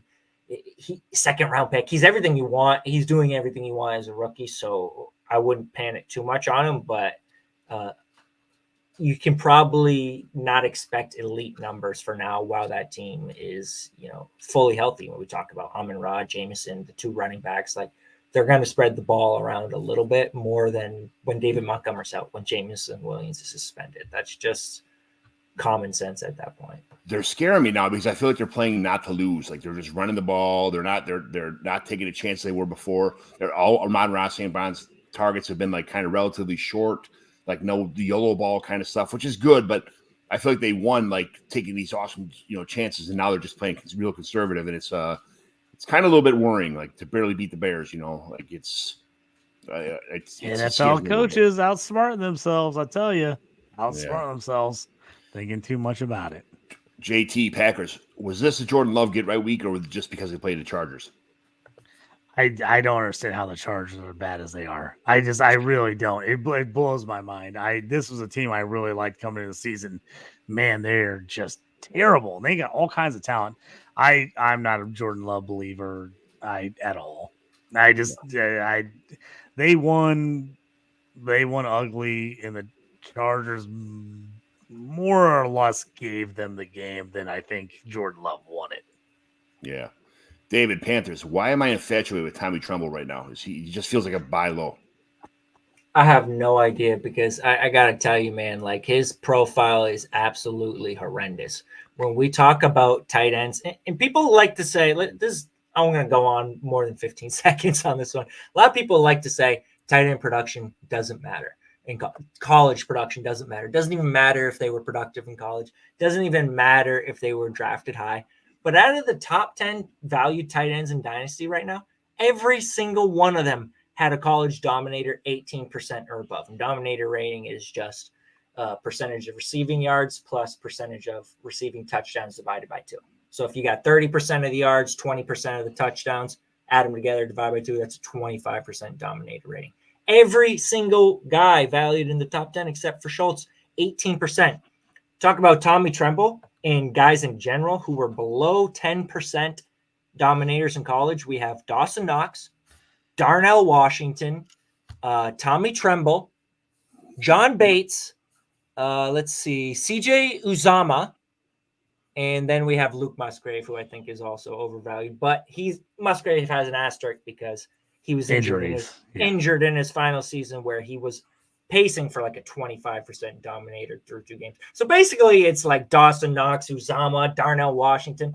It's a bunch of guys who are role players, frankly, and that's all they'll ever be. And Tommy Tremble is just a guy. He's not even getting a full percentage of routes. He's been behind Hayden Hurst. Hayden Hurst was out with a concussion. He's been splitting snaps with Steven Sullivan, who's another nobody. He's not going to ever matter at any point. Yeah, Tremble. Tremble is a blocker. I mean, he's a guy that's a blocker. Like he lucked into a touchdown. Like that's not him. He's not a receiver. He's a guy on your roster because he plays special teams and blocks. That's it. We got a guy in our Dynasty Theory Discord, Coach Dan. Shout out to Coach Dan. He loves Tommy Tremble. Like when Tommy Tremble scored this week, everybody was like, "Oh my God, Coach Dan, did you start him? Did you play him?" Because he loves him. He has him on every team, and it's just this crazy infatuation knowing he's terrible. He's a blocker. He's an absolute blocker. He's what I love Darnell Washington, but I feel like that's what Darnell Washington is going to be the same way. He's just going to be a guy that blocks, is a solid player for your real NFL team, but like he's going to get a touchdown like every 6 weeks. He'll get a touchdown, but he'll be like 2 catches and 1 touchdown every 6 weeks combined.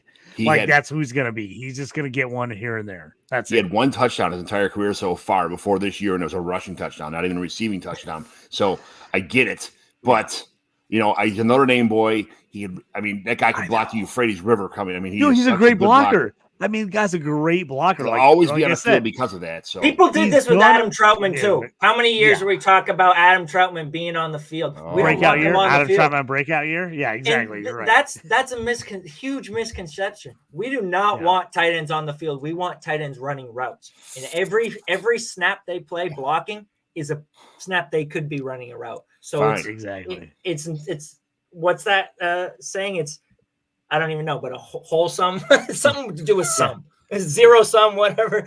It's a zero sums. You can't. It's one or the other. If you're blocking, you're not running routes. So it's a problem when you have a guy who's playing mostly as in a blocking role. You guys don't hurt my feelings now, or what? I mean, sorry, John. We got a few more teams to cover, John. I wouldn't count in it. So let's see.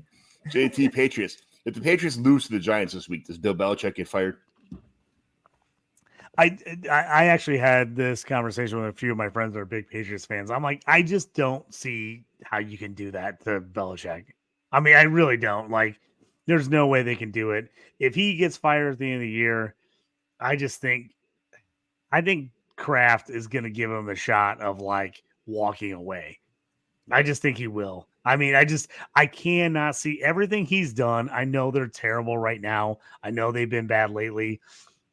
But just one of the, if not the greatest coach of all time, one of the top coaches of all time, I just can't see them just canning him. I just can't see it.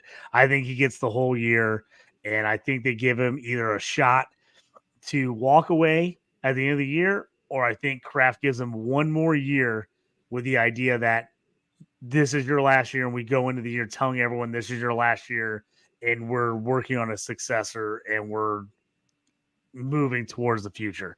I just can't see them doing that to Belichick. Yeah. I can't.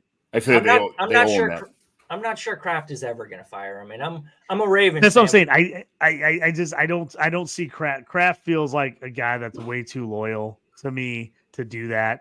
I feel like they'll figure out something, but I just can't. There's no way they just can him out of nowhere. I can't see it happening.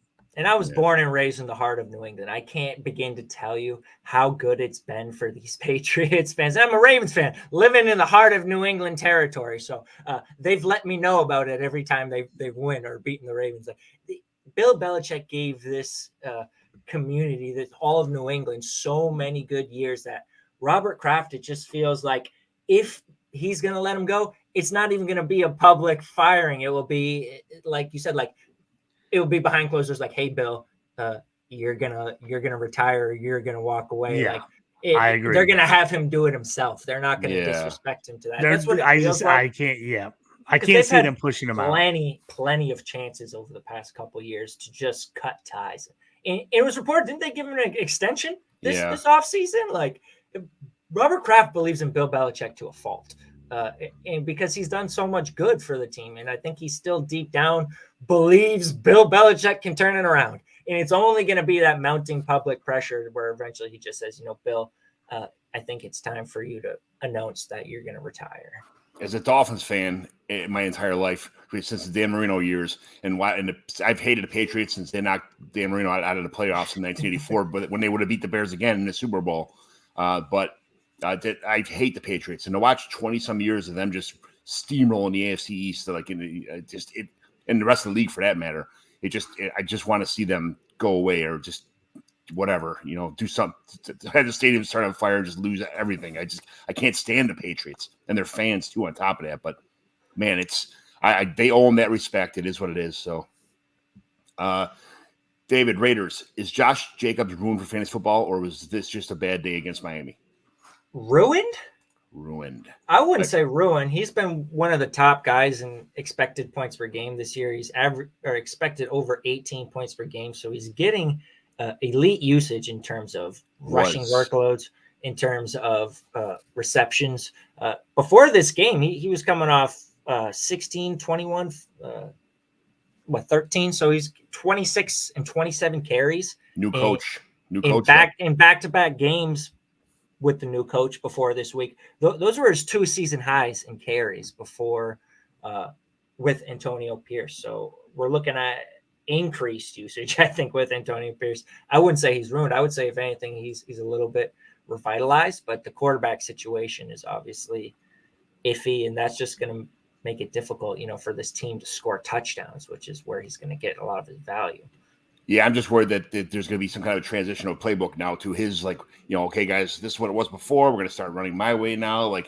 I'm just worried about his usage. I hope I'm not. I hope it's just me to worry about. But Pierce is a defensive player. He's a defensive-minded coach. I don't think he's going to stick his fingers too much in that offensive game plan. I think he's going to let his offensive coaches take care of that.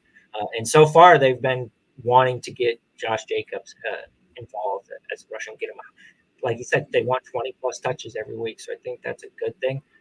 It's more the quarterback concern that I'm worried about than the switch to Antonio Pierce. Yeah, and generally speaking, defensive-minded coach just want to run the ball, chew the clock up, and keep the defense on the field, or keep the defense off the field and run the ball. So, yeah, I get it. JT, Rams, is Darrell Henderson just an NFL hot potato in your dynasty league? He's a guy that I've been confused about. I couldn't believe they cut him last year. He actually looked pretty good when they played him last year, and then I couldn't believe nobody picked him up, and he just was dead in the water all year, and then all of a sudden they go out and grab him again. Do I think he's super talented? No. Do I think he's a solid NFL running back? Yes. I actually think he's decent. I mean, looking at a lot of the guys around the league, I'm not sure what the Rams are thinking about him. I don't know why they all of a sudden hated him and kicked him off the team. Basically dropped him. But that's what they did last year. I don't understand it. I don't know why they keep giving Royce Freeman our carries over him. I don't understand it, man. I really don't. He must have pissed somebody off royally somewhere, but it's I just don't understand why. Because he's been solid when he's played. He's a decent running back. It doesn't make any sense to me, honestly. Yeah, the reason I say hot potato like that is because I've traded him for a 2nd-round pick, 3 third-round picks, a 3rd-round pick and a 4th-round pick across different leagues across the board. Picked him back up again, traded him away again when he does something. So nobody wants him on their team, but nobody wants to keep him on their team either. I had him on a million rosters last year, and I just refused to drop him because I'm somebody's going to take him, and he's going to end up being solid again like he was at the beginning of the year. And then, of course, I dropped him right before the Rams picked him back up. And then I'm well, that screwed me. So it kills me. I don't understand. He obviously they don't like his personality, or he's a jerk, or so. I don't know, man. But he feels like a guy that should be getting more PT than he is for the Rams. I don't know what's going on there. David, Ravens, what are you trading to get Isaiah Likely on your team? If you were if you had Mark Andrews before, what are you trading for in picks or in fab? Say that you were a contender right now. You had Mark Andrews, Isaiah Likely. Is he going to produce the same as Mark Andrews did? Anywhere close? Is it worth the rest? What would you trade right now? Second, if you're a contending team, a mid to late second. All your fab budget. What are you doing? Not a whole lot. I don't think you're going to be able to get him for all of your fab. I think someone's going to want draft pick compensation. The thing is, I feel like a lot of people are just relying on last year's output from Isaiah Likely when Mark Andrews was out and Greg Roman's system on a team that was starting Devin Duvernay as their second wide receiver. Like, it's just a different structure now when we're talking about Todd Monken's system, when we have Zay Flowers, when we have Rashad Bateman, who's healthy or healthier now. He was inactive last year. We talked about Odell Beckham for whatever he may be. He's undeniably a better player than Devin Duvernay. So Isaiah Likely saw almost all of the usage when Mark Andrews went out this past Thursday. Likely ran 29 out of 33 routes. So he's getting like 80% route participation, which is what you want. But he had one target, just one target. So I don't think his profile was that good. He was productive in college. He was over 30% dominator, which is really good. But this was at a really small school, Coastal Carolina, I believe it was. It was one of those Carolinas. And the athleticism was horrible. He was below a 4.8 40, which is just really, really, really slow. And I think he's got decent ability as a targeter, but he's not an efficient guy. I don't think he's going to be that plug and play for Andrews like he was last year on a depleted depth chart. I think we're going to see Zay Flowers is going to be that guy. I don't know where Likely is going to slot into the pecking order. If I was going to send a future 3 for a tight end, I would rather go get Logan Thomas, who is running all of the routes, but is displayed that he's got a lot higher target floor, throughout this season. Logan Thomas has been producing, I believe he's top 12 in point per game right now. If not, he's close. So I'd rather send a 3 for a guy like Logan Thomas. But push comes to shove, I get sending a 3 for Isaiah Likely. I ain't paying anything more than that. I don't think you're going to get him for anything less than that. Like at least that early third. I just won't have him. I just won't have him. Yeah. No. I'd trade a third. I'm in the same boat. I'd trade a third for him, but anything higher than that, I don't think I'd do. You ain't getting him then. Fine with me. JT Saints, how good do you think A.T. Perry can be? I'm a big A.T. Perry guy. I liked him coming out of Wake Forest. He's one of the few pure X receivers coming out. I actually think he could be really good. I was surprised that he was taking so much time to get on the field for the Saints, but I think he's a high upside guy. I mean, he was ultra productive at Wake Forest for multiple years. 3 years, he was super productive. I like him. I think he's got a good profile. Will he ever be an absolute breakout star? I don't think so, but can he be productive in the league and for flex fantasy purposes? I think so. I think he could be a nice opposite guy of, Olave. I think Olave obviously will be number 1, but I think he has a decent shot to be, the wide receiver 2 or 3 for a long term. And if Jameis gets in the game, I did even more, because now they're going to pass the ball a whole lot more and they're going to look better. So I actually like A.T. Perry a lot. I do too. Yeah, me and you're on the same page with that one. David, Seahawks. Zach Charbonnet is better than Ken Walker anyway, right? At certain things, yes. At certain things, no. I think Kenneth Walker is undoubtedly a more explosive rusher. There's almost zero doubt that we talk about Kenneth Walker's athleticism. This guy was running sub 4.4. He's ripping off chunk plays left and right. The thing is, Kenneth Walker is just a different type of runner, where he's had a lot of negative plays. He's had a high percentage of rushes that gain 0 or negative yards. Charbonnet is a lot better than him at just going forward and not, getting too cute and just getting the easy stuff.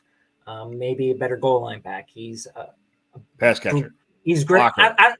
He hasn't graded as a much better pass catcher via PFF receiving grade, but he did have a little bit better profile in college receiving. So I will say, yeah, probably a little bit pass catcher. And the pass blocking is the huge one. Charbonnet is graded as one of the top pass blocking running backs in the league this year. So I do think he does certain things better overall. I think Kenneth Walker, they just like the explosiveness that he brings to this offense more. I would say overall, Kenneth Walker is probably the better running back if we had to just give him an overall grade. but I do think it's probably closer than some Kenneth Walker fans would like to believe. Kenneth Walker is a sharpened, really, really nice knife, like to cut you apart and just, do a lot of damage, where Charbonnet is like a Swiss Army knife that can do everything kind of thing. That's the difference, I believe, with those guys. JT, we've been waiting for this question all day since this morning.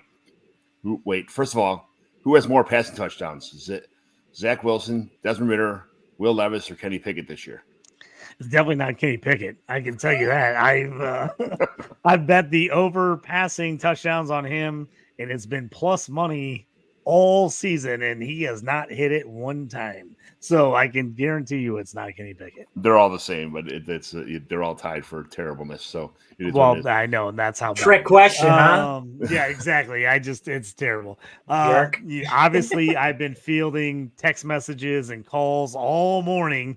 I saw the news this morning, and I was like, "Is someone joking with me? Are people kidding? Is this real life, or did someone make a fake press report and just posted it on Twitter?" And I was like, I texted like 10 people. I'm like, "Is this real? Tell me this is real." Yes, Matt Canada finally fired, and all my Steelers fans immediately texted me like, "Oh, finally!" So here's where I stand as a Steelers fan. At least now we're going to get a chance to see, can Kenny get it together, and will Kenny be the answer, or is he officially the problem? Now that Canada's gone, the play calling is awful. They're the most easy team to read in the history of football. I can tell you 9 times out of 10 exactly what play they're running. They're so easy to read. It's crazy. But now we get a chance to say, all right, can Kenny pick it up now? This is the key. Because if he can pick it up, he can make some plays, get back to it. He looks like he has zero confidence the last 2 to 3 weeks, which was something something I never was worried about with him, was confidence. Now, he didn't always make the plays, but I always felt like he was confident in what he was doing. He does not look like that lately. Now's the chance we see for the rest of the season. Can he get together? Can he get his confidence back? And do they have a chance to turn around, or are they completely lost? He's not the answer. They got to go a different direction. At least for me, I know that we're going to get some kind of answer by the end of the season now. We're going to see, was it Canada, or Canada's gone and they continue to be a terrible offense who can't figure it out, and they can't figure it out because Kenny can't figure it out. And at least we will figure that out by the end of the year, I hope. Yeah. Well, I'm with you. I'm trying to buy him everywhere right now because everybody hates him so much. Fantasy Twitter absolutely hates Kenny Pickett, and everybody hates Kenny Pickett. I actually should. He's terrible. He's terrible. I think he's got a shot to be okay. I really do. I think he's got a shot to be okay. But I tell you what, my confidence in him has waned big time in the last couple of weeks. I have steadfastly said I think he's got a winning personality. I think he's a guy that can get the job done. But man, he is missing throws left and right. He's missing wide open receivers. He's throwing to check down guys immediately. He's not even waiting for the check down. He's just turning around and throwing to the check down guy. So he's faced a lot of good defenses this year. So we'll see as the easier part of the schedule comes up for them, whether he can pull it together. But now's the time for him to prove a little something, because if he doesn't, with Canada gone, it's now all on Kenny. If he looks terrible the rest of the year, it's 100% on him now. The thing with Pickett is this is not something new. He was a bad quarterback for 4 consecutive years at Pittsburgh. He was not above threat. You look at the Campus to Canton charts, the average, the line. He's below it every single year until his 5th year. It took his 5th super senior season where he's 23 years old, playing against a bunch of 18-year-olds.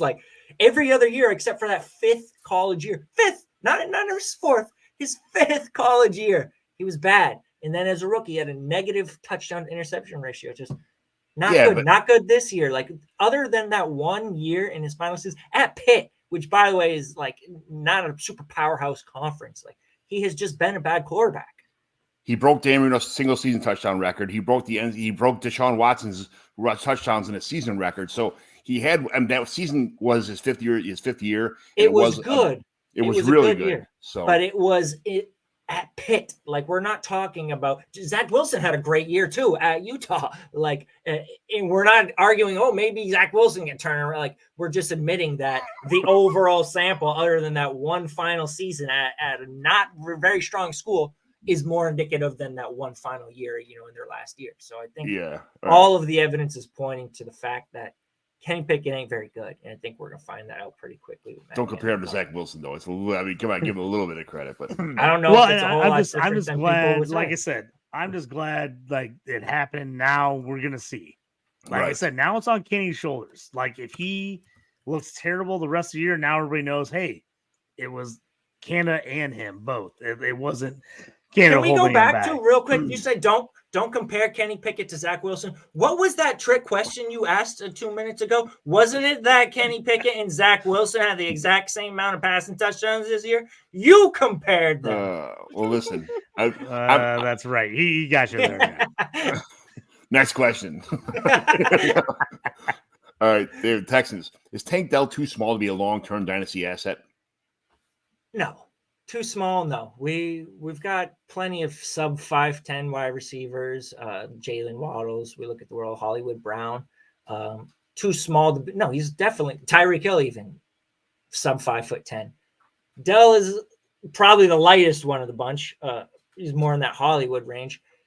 It's not a question about is he a long-term asset. I think that's pretty much a given that he's going to last in the league and he's going to have a role, at least as like a complimentary wide receiver too. The question is he's going to be worth what he's now being priced around, which is like top 12 dynasty wide receiver valuation, that's a lot considering CJ Stroud's also making Nico Collins look really good. I mean, Robert Woods hasn't even looked that bad. Noah Brown ripped off 2 games. 27-year-old Noah Brown ripped off 2 games with 6+ receptions, 150+ yards. And when we look at the reception perception in season report from Matt Harmon, Dell is doing well. He's not leading in any category. Josh Downs is way better in that report than Tank Dell. So when we talk about talent-wise, is he even better than Josh Downs? Obviously, we're going to price him higher because situation does matter. He's contractually locked to CJ Stroud for at least 4 seasons. And Stroud is looking like almost a Mahomes level passer at this point in his career. So I do think he's going to be very productive. I do think he's not going to fall off a cliff. I have questions about whether Tank Dell, who was a 5-year player in college, came into the league late, who does have those size concerns, does have some limitations in terms of, contested catchability, in terms of, sending him on certain routes into traffic. I don't know if he's going to be worth the price tag where he's priced at right now, but I definitely am not dismissing him as a guy who can't last in the league because of his size.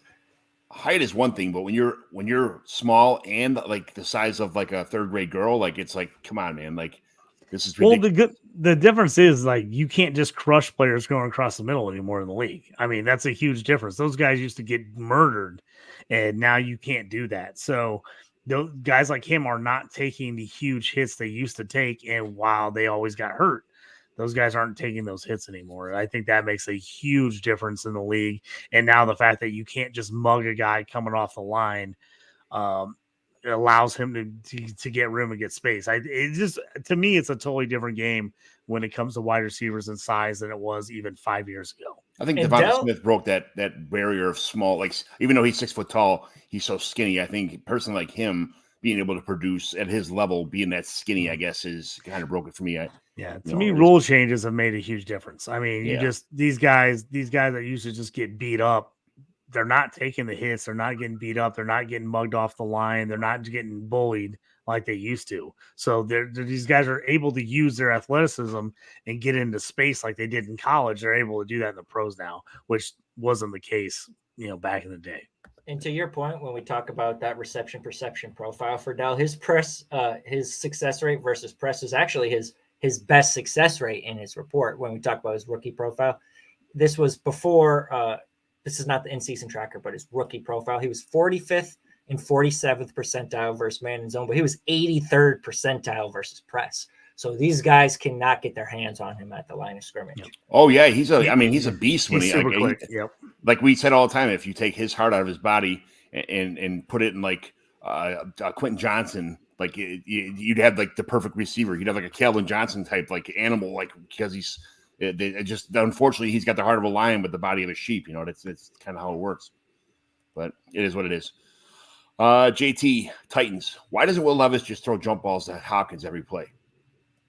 That's what I would do. I mean, that's what he did his first start. Right. Was just chuck the ball deep to Hopkins, and he looked like a champion. I'd be throwing to Hopkins every play if I was Will Levis. Even if I Hopkins, don't even care. Even if triple Hopkins coverage, I'm throwing to him every play. If Hopkins was on the sidelines getting a drink of water, I'd still throw the ball to him. Still throw it to him. I'm like, bam, bam, bam, bam. I just pepper him all day long. All right. Let's see. All right, David, Vikings. The Pastronaut is a cool story, but just a game manager in real life? Yes or no? Absolutely. I wouldn't say just a game manager. That's kind of I take back my absolutely. From a passing perspective, he is a game manager. He's not grading very well as a passer this year. We talk about the PFF, and even if you don't love PFF passing grade, like he's just been in the bottom half of the league in terms of QBR, in terms of yards per attempt, in terms of again PFF passing grade.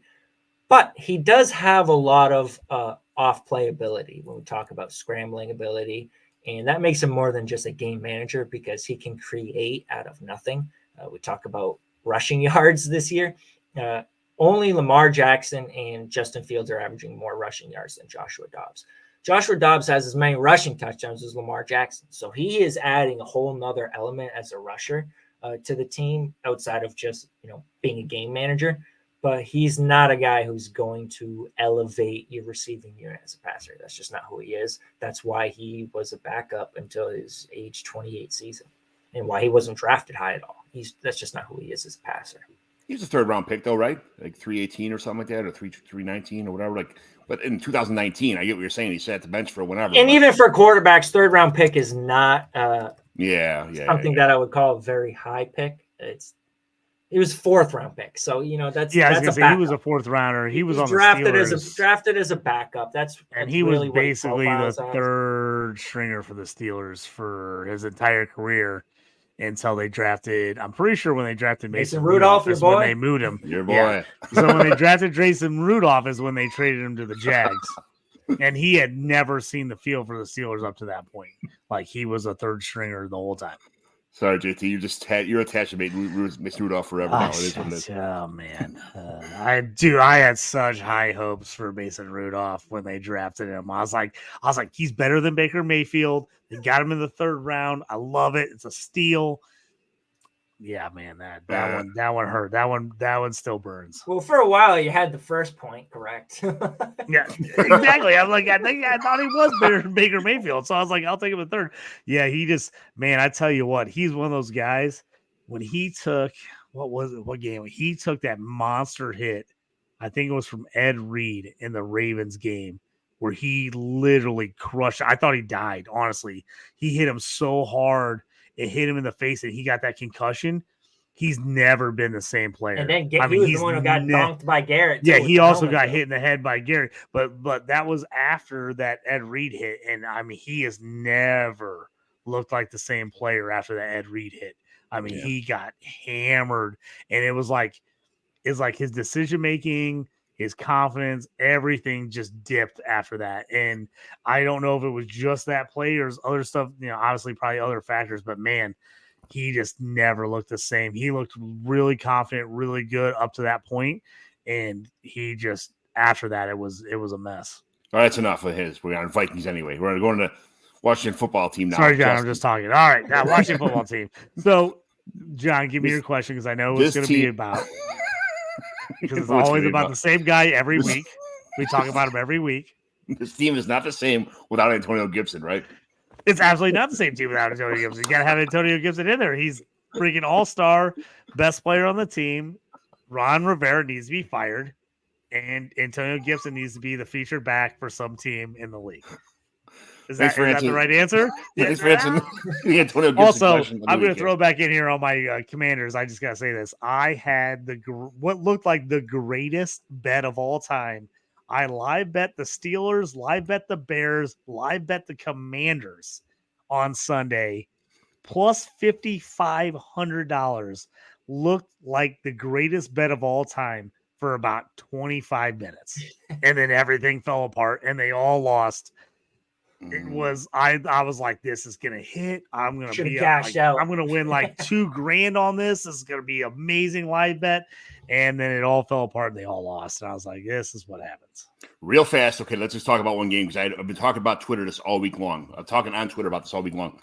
That last play where Justin Fields got strip sacked, okay? He took that ball with shotgun, ran straight back about 17 straight yards. It's at that point in time, is it considered the right tackle that got turnstile on that play? Which I don't think. I mean, you can a lineman can only block so much. That's what the pocket is for. To get wall guys off, get them outside. When Justin Fields goes that far back, I mean, he was almost 11 yards back on that play. There's not much a right tackle can do. Justin Fields has to move up in the pocket and make that throw. He can't. That's bullshit. That's on Justin Fields. It's on the tackle. The tackle is doing his job. He's supposed to push him to the outside. Fields has to step up. If you're going to run back and you're going to keep running back, then you have to tell your lineman that and say, hey, push the guy inside. Because their job is, especially right tackle, left tackle, you want to push and run that guy up the field as far as you can run up the field so that your quarterback can step up. That's on Fields. Fields created that sack. Same thing that Kenny Pickett does all the time. As I go back to Pickett, he always spins out into the pressure. And like the guys are tackling, like, what am I supposed to do? I'm pushing the guy right where I'm supposed to, and then you run into him. That's not the lineman's fault at all. Fields has to step up there. And if he's going to go back that far, that has to be a conversation with your line. Say, hey, I'm going to take a really deep drop here, push him inside, like block him wherever you can. Because the whole idea is you're supposed to run the guy up the field. You just have to. Yep. All right. So we got through our 32 teams in an hour and a half as usual. And it should be an hour show, but that's just kind of how we do around here. But I love these conversations. So the show's never going to change. It is what it is. I love it. So real fast, we're going to run through. We got about 10 more minutes of David with us. So let's run through these. These are my trades that occurred this week in the Mighty McGlynn home dynasty leagues. These are 12-team, 30-man deep rosters. No kicker, no defense. PPR, tight end, 0.75 premium. Super flex, 5 touchdown, 2 interception kind of ratio. So in the Brainiacs, we had Derek Carr for a late 24 second. One guy is rebuilding, one guy looking for a quarterback, but I'm not sure. Would you pay that for Derek Carr right now? If he was healthy and I needed everything, had everything but just a QB2, yeah. I mean, I'll pay a late projected 2 for just about any, guy who has value beyond this year, potentially starting, through this year. I think you can justify that for just about any guy. Derek Carr's, the Baker Mayfields of the world. I think that's fair. I completely agree. All right, good. So this one just happened yesterday. Excuse me. One guy's rebuilding. One guy won the league last year. He's undefeated this year so far again. He had Joe Burrow. The guy who was winning had Joe Burrow. And, obviously he's trying to win now. He traded away Joe Burrow and Puka Nacua, but he got back Jamar Chase and Bryce Young. Is that an even trade for someone who's win now to get? I mean, his quarterbacks right now. He's okay at quarterback. He's got Tua and Russell Wilson as his quarterbacks right now. So now he's got Bryce Young as his third quarterback, and he's got Jamar Chase coming back from injury probably this week. Or no, Jamar Chase is already back. He's got Justin Jefferson coming back this week, and he's got CeeDee Lamb all as his 3 wide receiver core now, like going forward in the future. I hate making quote unquote win now trades where you're not even clearly winning now.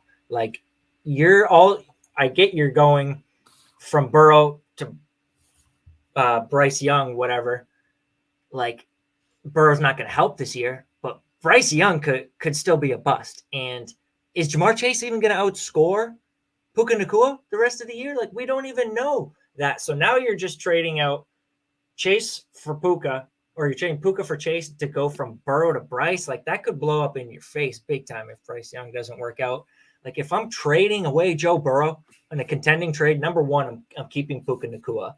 Like I'm not trying to leverage a wide receiver upgrade that I don't even know is going to be an upgrade. Like I would rather trade Burrow for Kyler Murray, where it's like, all right, now I know that's going to be an actual win now trade where I'm sending out a guy who's not helping this year for a guy, Kyler Murray, who I know is going to project for more points than my QE2, Russell Wilson. Like, that's a win now trade. When I'm trading away Joe Burrow and Puka Nacua for Jamar Chase, I might be getting the lesser scoring wide receiver for the rest of the year, and then I might be getting the bust quarterback out of the group. Like you could lose. That could be a lose now, lose later. Like that's a dangerous type of win now trade. I try to avoid those types of things. I agree. I don't like that at all. I mean, you got Chase with no Burrow. I mean, Chase with no Burrow could be real rough. I like the idea of getting Chase, but man, I'm not a Bryce Young guy. I never have been.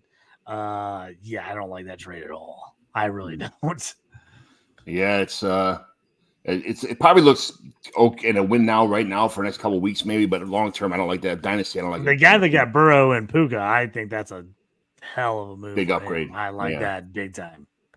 In the Bavaro League, Isaiah Likely for an early 24 third for the guy who lost Mark Andrews. That's Seems fair. right on for me. Yep, seems right on. Fair. 3-1-2 Dynasty League. Gus Edwards for an early 24 third and a mid 24 fourth. Gus, easy. If I can get a starting running back for that price, like a guy who's actually scoring decently, that's the ideal outcome, the ideal spending of a third round pick. Third round picks have less than a 10% hit rate. Like you're probably going to get one, maybe two hits out of the third round, like in a given year. Out of 12 picks, it's just a very low likelihood bet. Logan Thomas for a mid 24 third. Thomas, I would pay that for Thomas. Yep, seems right on again. Babies and Boomers, JTR League. A 24 mid second for James Conner, a 2-24 fourths, and a 24 fifth. It's fair. Yep, I mean, you're not going to get no one's going to trade a first for Conner. They're just not. Like he's too old. Like he's a good player. He's solid coming back. I like it. If I'm a rebuilder, I love that move, man. I love taking a second and then give me, you know me, John. I'm a sucker for the 4th and 5th round picks. I love the dart throws. I just want to give me as many shots as I can take and get a guy randomly that hits. Yeah, it depends on how big your rosters are to take on all these picks for but the second round pick, I think Connor maybe have a season left, maybe, as far as especially if you're out of it. If you're out of it, trade Connor. Like get as many picks as you can. That was a good pick up by Nick, so I'm 100%. Might be a late second, but still, 24 third and a 5th for Darrell Henderson. I mean, that's with Kyron coming back, I'll cash out. Give me the picks, because then I can at least use that to buy another running back when I need it. Where it's like Henderson, I don't know if he's going to be useful with Kyron back. Like I'll just take 3, and then if I need his patch, I'll spend that 3 on the next Darrell Henderson. For me, first round picks in a dynasty draft and a rookie draft are the best player available. Second round picks, I think that's the place where you got to go to get the receivers that kind of fell out of the first round. And third round picks, I think, are just nothing but running backs for me. And I got third round picks. I'm just picking up every running back available that is there. I'm not sure, And I think fourth round picks are for tight ends and shit like that, that are receivers that kind of fell through the cracks. But I love third round picks for running backs. So I'll be on the pick side for this 100%. Yeah, I'm on the picks. I like the picks there. I'd take a 3rd and a 5th for Henderson all day. I just sent this out the other day. First of all, I sent out a trade of it was shit. I forgot it was a bad running back and an early 24 fourth for Michael Wilson. And the guy replied and said he countered with Zach Moss in an early 24 second for Michael Wilson. I smash accepted my phone as soon as it came across. Maybe I'm just too big on the Michael Wilson, but which side would you guys have?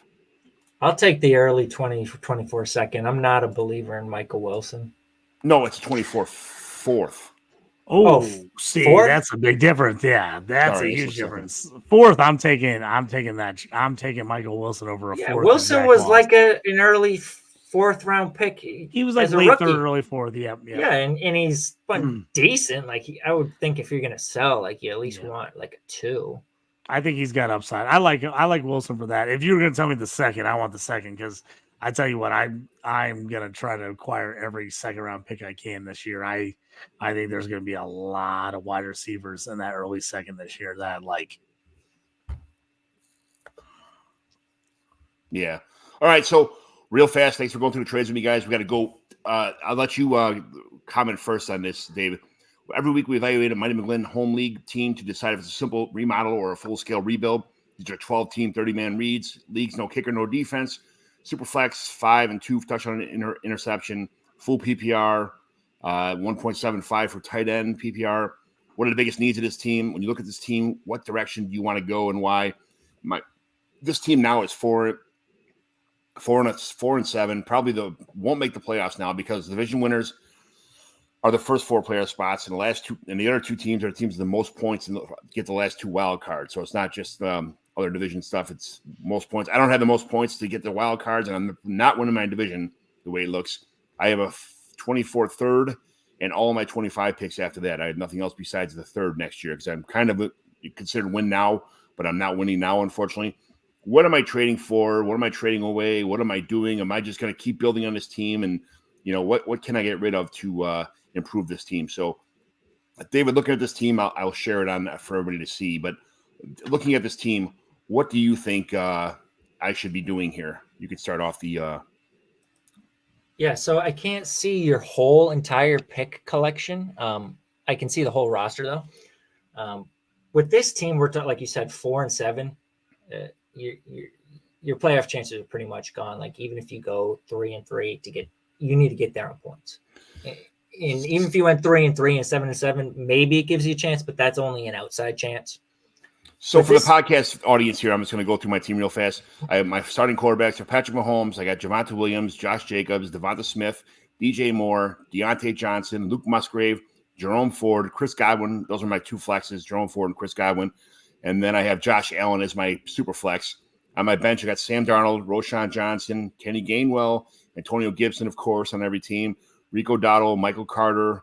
And then we get the receivers, the DPJ, Trey Tucker, Andre Losovis, Jameson Crowder, Tim Jones, who I just picked up last week because injuries, Elijah Moore, Pop Douglas, Jalen Tolbert, who I like, Brandon Cooks, who's doing well right now, Khalil Shakir, Michael Mayer, Josh Weil, David Bellinger, and then on my IR, I got Waller, who got hurt earlier in the season.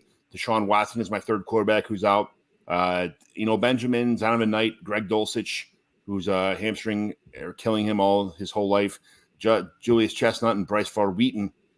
So, and then my picks are a 24 third and then a 24-6, but that's just for the 112 pick. So I have a 24 third and then I have everything after that, 25 first, second, third, fourth, and 26 picks. So only 1 pick next year in the mid-third round, but that's my entire team for the podcast audience. But that being said, go ahead. David. I know what you're getting to. So you just said a lot of names. Yeah. So when I look at this team, like it looks like you're going to be trying to immediately try and contend again next year. Like we're talking about Mahomes and Josh Allen at quarterback. Just those 2 alone, your foundation is set where it's not like, all right, I need to just tear down this roster and, try and restart the whole thing. The big problem I see here is obviously the tight end position. Darren Waller getting injured. That sucks. Dulcich, I like. He's also been injured all year. Luke Musgrave, I do feel like he's a little bit overvalued. He's that guy we talked about, college profile, where he really was not productive at any point in college in his first 3 seasons. He never cleared a 7.5% dominator rating, even though he had 2 good games in his senior year. Like he just was never the guy. And that's a big problem when we look at players in the NFL who never cleared a 10% dominator rating. Yes, he was a second-round pick. Yes, he's a good athlete, 4.61 140. PFF receiving grade is fairly average as a rookie. The yards per route runs fairly average as a rookie for Musgrave. He's not breaking a lot of tackles. Like I just don't think he's going to hit that hypothetical ceiling. So I look at maybe if I can get a guy like if I can swap out Musgrave for George Kittle, even though it's not going to help me next year, I do think this is a team we want to try and maximize our window for. Like when we have a guy like Josh Jacobs, maybe we can trade him, pivot off Jacobs after a big game, sell him to a contender. But I think for the most part, I want to try and upgrade Musgrave. Maybe it's a good time now to try and buy low on Kyle Pitts, a guy who, has just as low floor as Musgrave, but has actually flashed like a dominant ceiling. I think Jerome Ford is a guy where if you can get a 2024-2 now, you need some draft capital next year if you want to be able to make some moves, maybe trade back. And, if you could trade that 2024-2 for maybe a 2025 and 26-2, 1-2 for 2-2s when it's on the clock, 2 later 2s, you can kind of compound some value there and kind of work towards the long term where we don't really know what Ford's value is going to be through the offseason with Nick Chubb potentially returning. I look at some of these other guys like Shakir. Like if you can trade Shakir for any future too, I think that's going to be a better store of value on a rebuilding team. Elijah Moore, like that's a tough one. Maybe I think you're probably stuck holding there, but for the most part, I'm holding most of these guys for next year. Deontay Johnson, you're just holding him for next year. DJ Moore, he's just doesn't have the market value to match his production for you to like cash out and sell high. So you're really just kind of stuck holding him.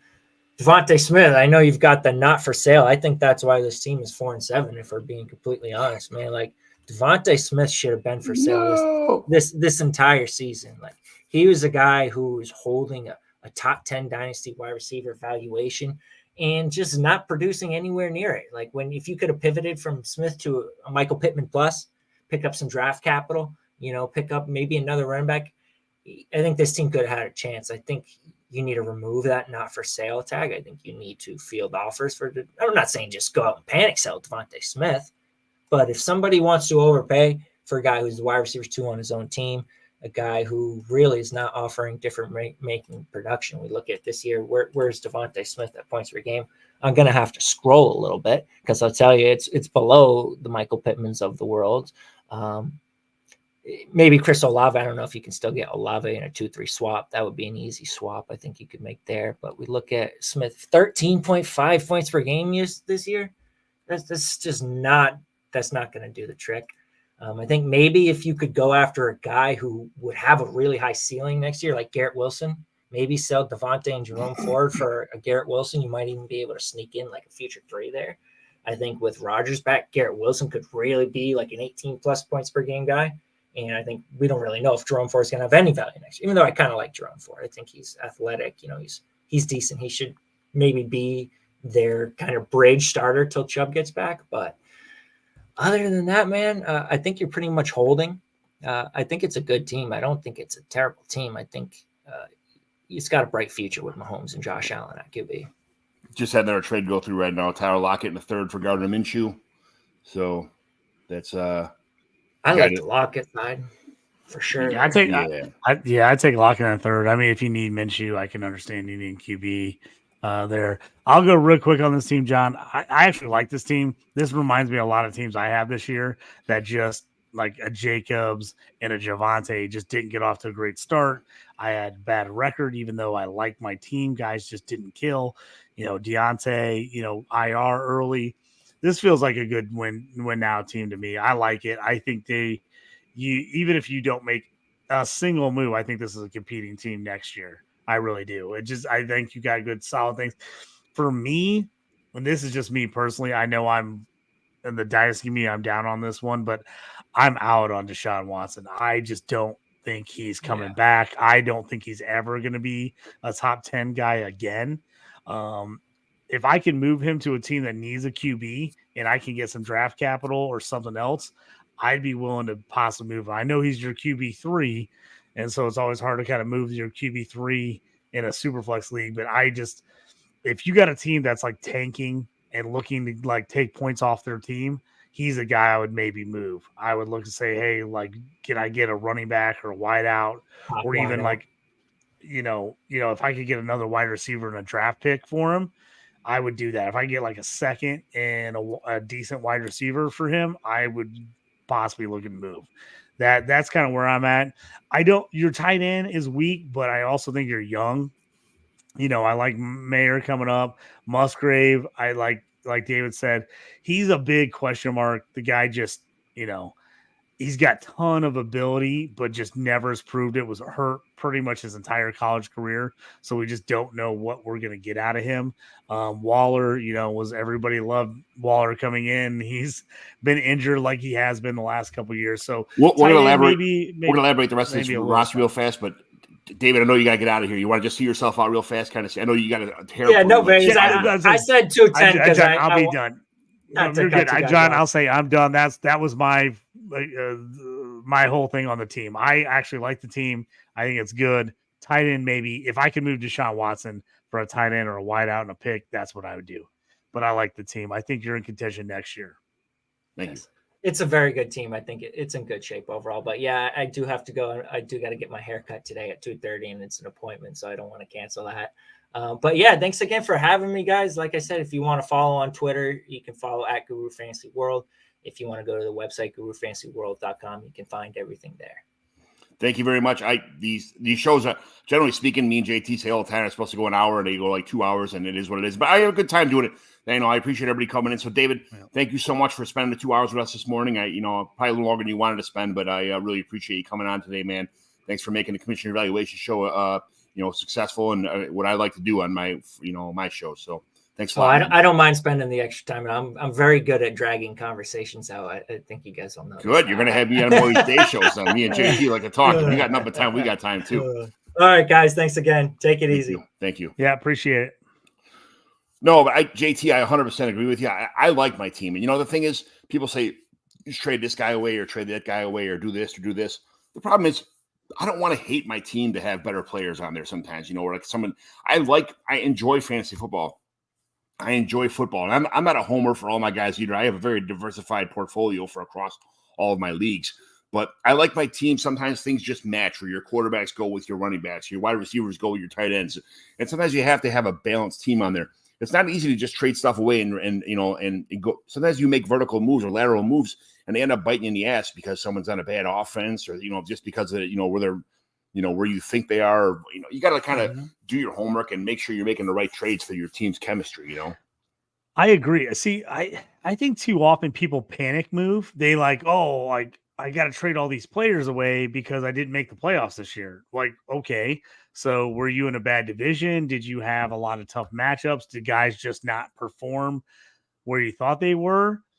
Because again, your team is way better than your record. And I've got some teams like this too. And people are trying to trade me and they're trying to get me to panic sell CMC, trying to get me to panic sell Jalen Hurts, stuff like that. And I'm like, this team can compete next year. I'm like, they're bad this year because things got off to a bad start. But I think sometimes, especially fantasy football community, especially when you're in a lot of leagues, I think people get to the point where they feel like they always have to be making a move. And I think sometimes you can just stand pat. I don't think there's a problem with that. And I think this is one of those teams that I feel is exactly like a couple teams I have that they just did not have a good record this year, but the team is solid. The players you got are solid. It just didn't work out this season. And in that, in a redraft league, okay, that happens. In a dynasty, you don't want to panic sell guys away and get rid of guys because you have room to improve. Waller got hurt. He was your tight end one. Your tight end is one of your weaker spots, but I also think it's got a lot of potential. I mean, you got Mayer, you got Musgrave going into year 2. I still like Bellinger. I know a lot of people are out on him just because their Giants offense is bad and Waller's there, but I actually think he can even improve going into year 3. So, I mean, I'm not out on this team. I think you get in next year with a better coach in the Raiders. Finally got rid of McDaniel. You get Jacobs back in the mix. He's still young. He's had a down year for him only because he had a monster year last year. Javante's going to come back another year removed from the injury, healthy all season. You didn't get a full Javante till 2-3 weeks ago. Right. So again, you're going to have a full Javante. Mahomes, per his standards for fantasy, has not been awesome this year. In years past, he was literally winning you weeks by himself. That hasn't really happened this year. Josh Allen, while he's right at the top of scoring in a lot of fantasy leagues, hasn't been as good in a lot of situations as we thought he would be, even though he's still a stud. So I mean, I'm not panic selling on this team. If you want to make some minor adjustments, I can see making a move. Like I said, I could see moving, see if you could sell high on Deshaun Watson. But even there, I don't know if you have to make that move. I feel like I'm in the same situation with some 2-8, 3-7 teams that I look at the roster and I'm like, this is actually a solid roster going into next year, but it just didn't work out this year. You know, I was pretty low at tight end, and so I had to make a move. And I'm not sure if this is a good move or not. We may have talked about it in previous shows, but in the beginning of the season, I traded away. I traded away Rachaad White, which I don't like Rachaad White long term. I think, right now he's got a lot of dump offs from Baker Mayfield. I'm not sure that's the future, but he cannot run the ball between the tackles. And I'm not sure that's an offensive lineman problem or a running back problem, whatever the deal may be. But I got Michael Mayer and Brandon Cooks for Rachaad White. And I'm like, running back stable's okay. It's not fragile, but it's not, super deep. But at the same time, like, I know Darren Waller's not the answer long term. I don't know what he's going to be next year. He wasn't what he's always hurt. I had to kind of make a move, and I like Michael Mayer for the future. I hope he's not just more of a football tight end. Hope he's a fantasy tight end also. But making that move now, what do you think? Was that kind of a fatal mistake for this team? I don't hate that move, but I'm also on the side that I'm not a Rachaad White guy. I really think he's hitting his apex this year. I really do. Yeah. I think he's going to score more points this season than he does the rest of his career. Like you said, where he's hitting that spot where he's getting the drop offs. He's kind of getting some plays. I think he's one of those guys. I actually think he's scoring better than he actually is playing. Yes. Personally. So I don't mind that move to Mayer. Like I said, tight ends, we have to constantly talk about this, but tight ends, you got to give them some time. Mm-hmm. Laporta has been a beast in his rookie year. He's been a beast, and we've gotten some really good games out of Kincaid. But typically, year over year, tight ends do not really flourish until year 2 or 3, and usually year 3 in the NFL. It's just the way it works. You got to give those guys a little bit of room to grow, especially like a guy like Musgrave. I mean, he basically was injured his last 2 years at Oregon State. Like when he played, he looked really good, but he was hurt a majority of the time. So you got to give a guy like that time to grow. I like those guys. I like Mayer. I mean, I thought Brandon Cooks would be a lot better than he has been. Obviously, he had a breakout week 2 weeks ago, had a monster game. I would have thought he would have been much more productive. So when you made that trade, I didn't hate it. I thought Cooks would be a solid flex play, and with your injury with Waller at tight end, I thought Mayer was a nice package to have Mayer, Bellinger, and Musgrave to give you like some options at tight end. So I don't hate it. Again, probably selling slightly low on Rachaad White, but I also think in 2 years, you're going to look at this trade and go, oh, Mayer is way above Rachaad White. Yeah. And he's actually super productive in a tight end premium league where Rachaad White's just another guy. I could be completely wrong on that, but I don't see it with Rachaad White. I know he's had some solid games this year, and he's looked okay at times. I don't see it overall for the long haul. It feels like what was it, Philip Lindsay for the Broncos, where he had that one really good year, and everybody's like, oh, Philip Lindsay. And I'm like, is this sustainable? Like, yeah, he had a good year, but it feels like it was a little much. And that's what it feels like for Rachaad White to me. I feel like this is going to be his best fantasy year ever, and we're just going to see a regression from here on out. Yeah, and I'm just not enjoying the fruits of his labor this year. I'm watching somebody else. And that hurts. I mean, it hurts you trade away when a guy, starts hitting and killing it when you trade away. But like I said, you're missing the playoffs this year. Nothing you do about it. But this is the type of team I don't want to panic sell. And we talked about it before the show. I have a team like this that's very similar to this team. And I've got guys hit me up for Jalen Hurts, trying to trade me for Jalen Hurts to give me scraps. because they're like, oh, your team's terrible. You may need to make moves. And I'm like, do I really? Do I want to trade away Jalen Hurts for a bunch of injured players just so I can better my draft position? I don't know if I want to do that. So, yep. All right. Well, that's the Commissioner Evaluation Show. Thanks for everybody tuning in. JT, again, thanks for spending these Tuesday afternoons with me. Much appreciated, man. You're the best co-host with the mo-host, I always say, but having someone like you that's just knowledgeable on my side is means a lot to me. I appreciate you spending your time with me here, and tell everybody where they can find you at and all that good stuff. Yeah, hey, Thanksgiving week. So if you guys, we got a long one today. Sorry about that. We put up, but you got plenty of time over the holiday week here to listen to the 2.5 hour show here. You can find me at JT Orange on X or the Twitter. My show, The Stew with JT Brew, is on dynastyprosfootball.com. Also can find IDP article on Fantrax every Wednesday. So check that out. My waiver wire article for IDP. And then if you play a lot of IDP and you want to look at my fantasy rankings, my dynasty rankings are on DLF. And then check me out. Twitter, I always put my JT Parlay play of the day. They don't always hit, but I like to take crazy long shots. So if you're one of those people who like to take crazy long shots as well, check that out. Yes, I'm John McGlynn. You can find me here at Fantrax on the Commissioner Evaluation Show. I also have some Fantasy and Frames content that comes out now. I do my Flex'ems with them every week. I'll do a Thanksgiving Flex'em tomorrow, and then Thanksgiving weekend Flex'em on probably Friday morning, something like that, after the before the Dolphins game. But so thank you very much, everybody, for jumping in. Like I said, John McGlynn 75 on X. And thanks for happy Thanksgiving to everybody. Eat as much as you want, watch football all day, and enjoy your family. It's all about family that day. It's my favorite holiday because nobody expects nothing. You just bring something, show up, and eat like a pig all day long. Hang out, eat, and watch football. That's what it's all about. Yeah, nobody complains about gifts or who got there, what time. You just come in and out all day long, drink beer, watch football, and have a good time. So thank you very much, everyone. We will talk to you later, and goodbye. McGlynn is in. I repeat, McGlynn is in. Let the fun begin. This is the Commissioner Evaluation Podcast with your host, John McGlynn.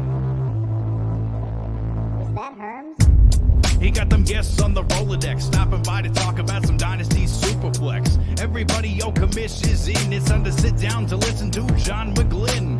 Yo, who we trading, who we fading, who we getting off the squad. Knowledge never overrated, playing for number one. And McGlynn is in. It's time to let the fun begin. It's the Commissioner Evaluation Podcast with John McGlynn.